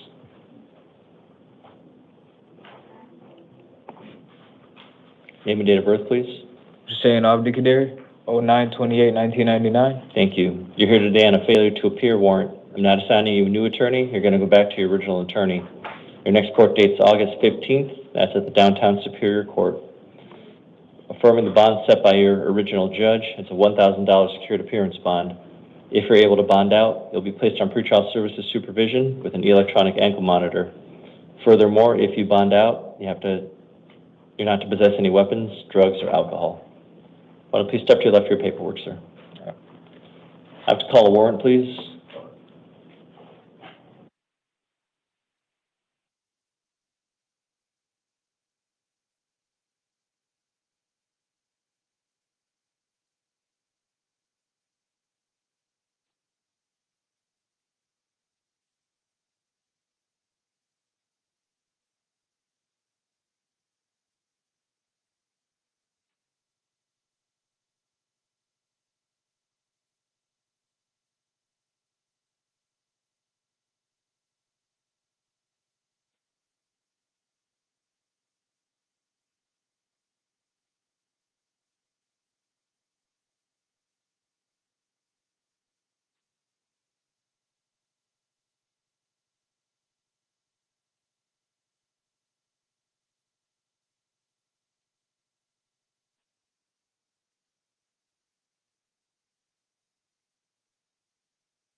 Rochelle Weston to the podium. Noah Herrera to the chair, please.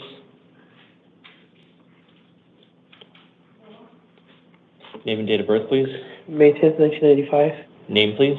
Rochelle Weston. Thank you. You're here today on a Justice Court new case and a failure to appear warrant. Let me talk to you about your felony warrant first. I'm not assigning you a new attorney. You're going to go back to your original attorney. Your next court date's August 15th in the downtown Superior Court. I'm affirming the bond set by your original judge. It's a $500 secured appearance bond. So I'm going to jail.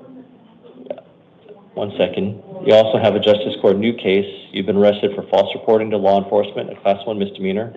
I found probable cause. I'm assigning you an attorney. Your next court date on this one is August 13th. That's at the Moon Valley Justice Court. Setting a secured appearance bond of $50 in this new case. So total, you have a $550 bond. If you're able to bond out, you'll be placed on pretrial services supervision. Furthermore, if you bond out, you're not to possess any weapons, drugs, or alcohol. Please step to your left for your paperwork, ma'am. Noah Herrera to the podium. Vinicio Moreno Villegas to the chair, please.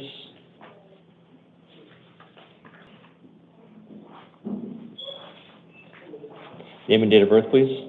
No, Herrera, 10/10/99. Thank you. You're here today on a probation violation warrant. I'm assigning you an attorney. Your next court date's August 15th in the downtown Superior Court. Affirming the bond set by a probation violation judge, $750 secured appearance bond. If you're able to bond out, you're not to return to the scene of the crime, no contact with any victim or witness, not to possess any weapons, drugs, or alcohol. Most important thing, if you bond out, you got to contact your PO within 3 days. Please step to your left for your paperwork, sir. Thank you. Vinicio Moreno Villegas to the podium. John Owens to the chair, please. Good evening, officer. Good evening, Judge. Hi, name and date of birth, please. Benicio Moreno Villegas, May 27, 1976. Thank you. Sir, you're here today on a Superior Court family warrant. You have your next family court case is going to be on August 12th in the downtown family court. Yes, sir. This time I'm going to be affirming the purge amount. It's a $700 purge. Okay. And so, do you know what that is, sir? Yeah. Okay, so you'll be remaining in custody until you pay off that $700. I can have my sister says she'll pay it off for me. Okay, that's fine. And so once she pays it off, then you'll be released. Yes, sir. All right, sir? Yep. All right, thank you. Please step to the left for your paperwork. Thank you. John Owens to the podium. Maria Ibarra to the chair, please. Name and date of birth, please. John Owens, 03/07/2001. Thank you. You're here today on a probation violation warrant and a Superior Court new case. Let me talk to you about your new case. You've been arrested for possession of dangerous drugs, a Class 4 felony, possession of drug paraphernalia, a Class 6 felony. I found probable cause. I'm assigning you an attorney. Your next court dates are August 14th and August 18th in the downtown Superior Court, setting a placeholder bond of $50. You also have a probation violation warrant. I'm assigning you counsel. Your next court date on that one's going to be August 15th in the downtown Superior Court, affirming the bond set by a probation violation judge. It's a $100 secured appearance bond, so total $150. If you're able to bond out, you're not to possess any weapons, drugs, or alcohol. Most important thing, if you bond out, you got to contact your PO within 3 days. All right. Thank you. Please step to the left for your paperwork.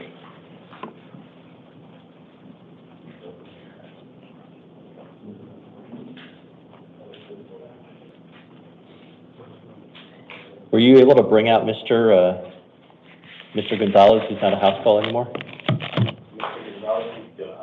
He's still a house call?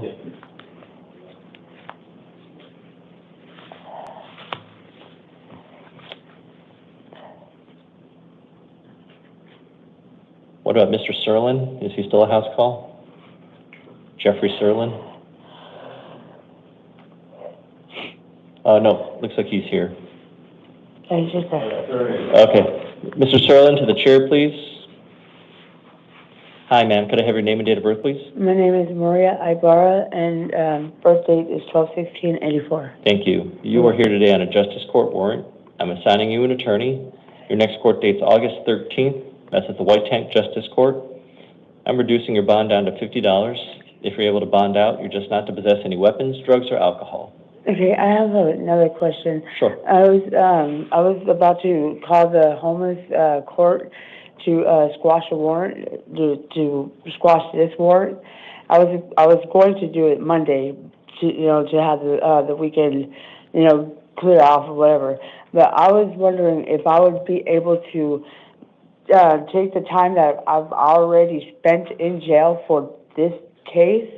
I was wondering if I'll be able to have that be time served. Yeah, so that's not my job, that's the Justice of the Peace's job, because the only thing I'm here for about is to just let you know what the warrant is, and if I can reduce the warrant, only your Justice of the Peace, who handles your case, only he can apply that time served. Yeah, so, because so I'm sorry, I can't do anything I can't give you time served. Okay, yeah, because it's kind of hard for me right now because I'm homeless, and the means of transportation is kind of like up in the air. I mean, it's just this case that they keep a leash on me with. It's not like I'm adding new charges to it or anything like that. I saw that, ma'am. And I saw that. That's why I reduced it down to. That's why I reduced it down to 50. I appreciate that. I can't take it down to 0, but I reduced it down to 50. No, the bond is fine. It's just my release. Sure thing. It's just right now. It's the roughest time. I just lost my mom. I'm just like trying to keep myself, I understand, ma'am. So just try to finish up this case, because once you finish it all up, then you won't have to deal with it again, all right? Okay, ma'am? Good luck to you. Jeffrey Sterling to the podium, please.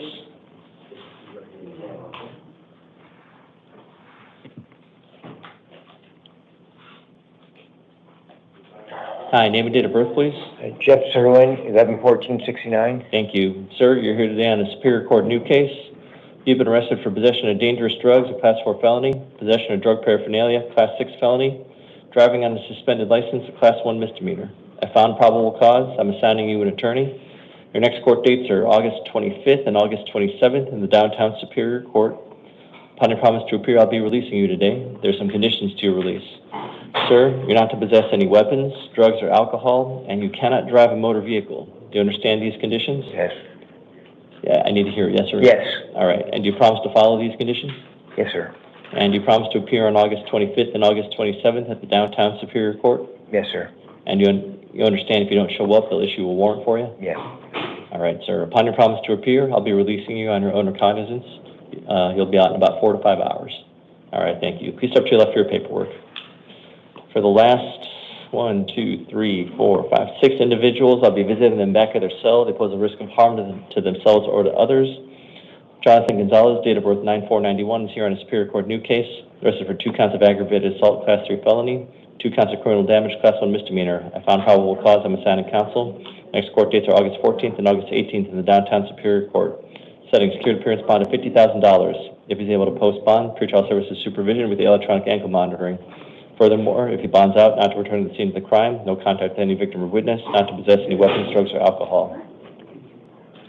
Elian Rodriguez, date of birth 6/13/2000, here in a Superior Court new case and a probation violation warrant.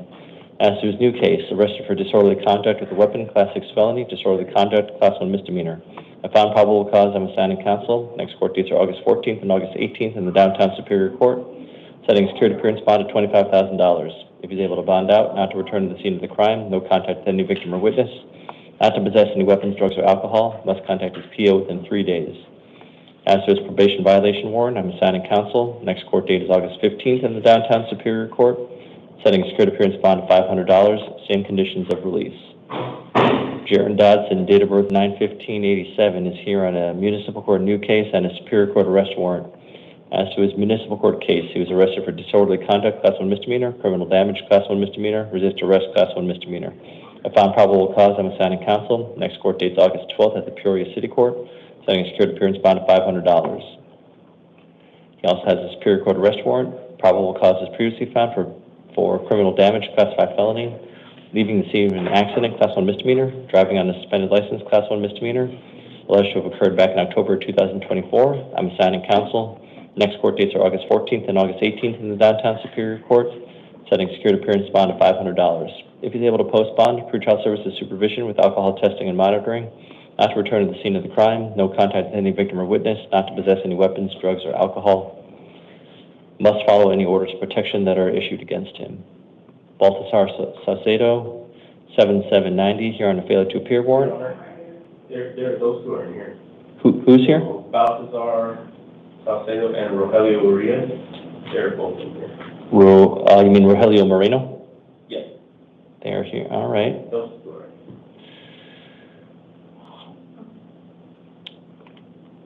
Got some bad information. Let me finish up these other last two then.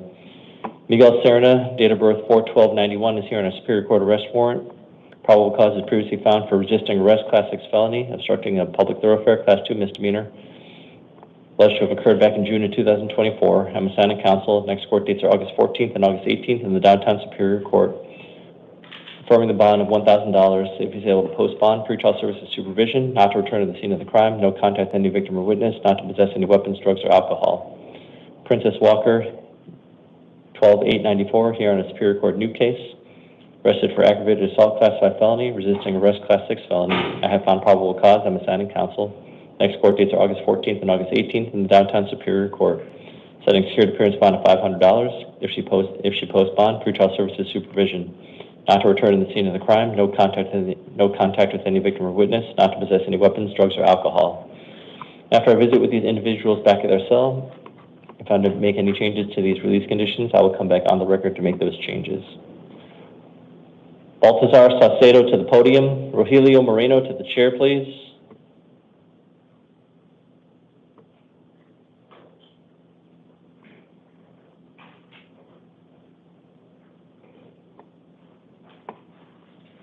Name and date of birth, please. Baltasar Saucedo, July 7th, 1990. Thank you. You're here today on a failure to appear warrant. I'm not assigning you a new attorney. You're going to go back to your original attorney. Your next court date's August 19th in the Downtown Superior Court. Setting a cash bond of $25,000. If you're able to post bond, you'll be placed on pretrial services supervision with the electronic ankle monitoring.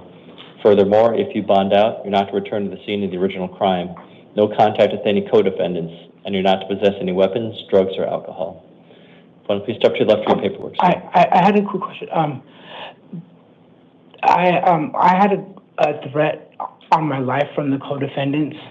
One of them is already dead. And I'm afraid for my life. That's why I've been on the run for so long. No. Okay, sir. There's nothing that I can do about that except I go ahead and let your defense counsel know, and maybe he can let your trial judge know. But at this point, sir, you're going to be held in custody. If you're in custody, are your other co-defendants in custody? I believe one of them is the main person. Is the other one who I was with was found deceased in an abandoned house. All right. Sir, at this point, I'm going to be affirming the bond just because you didn't make it to court last time, and I talked to your defense counsel about something they can do. You can, if you want, and I don't know if the DOs will be willing to comply, they can keep you in close custody. I don't know if you want that, though. So that's something you can talk to about with the jail security. Okay, sir? Okay. All right. Thank you. Please step to your left for your paperwork. Rogelio Moreno to the podium, please.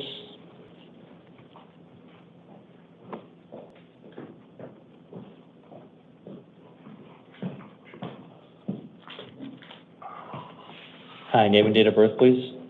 December 23, 95. Your name, please. Rogelio Urias Moreno. Thank you. You're here today on 2 probation violation warrants. I'm assigning you an attorney. Your next court date is August 15th in the Downtown Superior Court. I'm affirming the bond set by your probation violation judge. On the first one, it's $250 secured. On the next one, it's $2,500 secured. Sir, if you're able to bond out, you're not to return to the scene of the original crime. No contact with any victim or witness. You're not to possess any weapons, drugs, or alcohol. Most important thing, if you bond out, you have to contact your PO within 3 days. All right, sir. If you want to please step to your left for your paperwork. This will conclude the 11 p.m. calendar.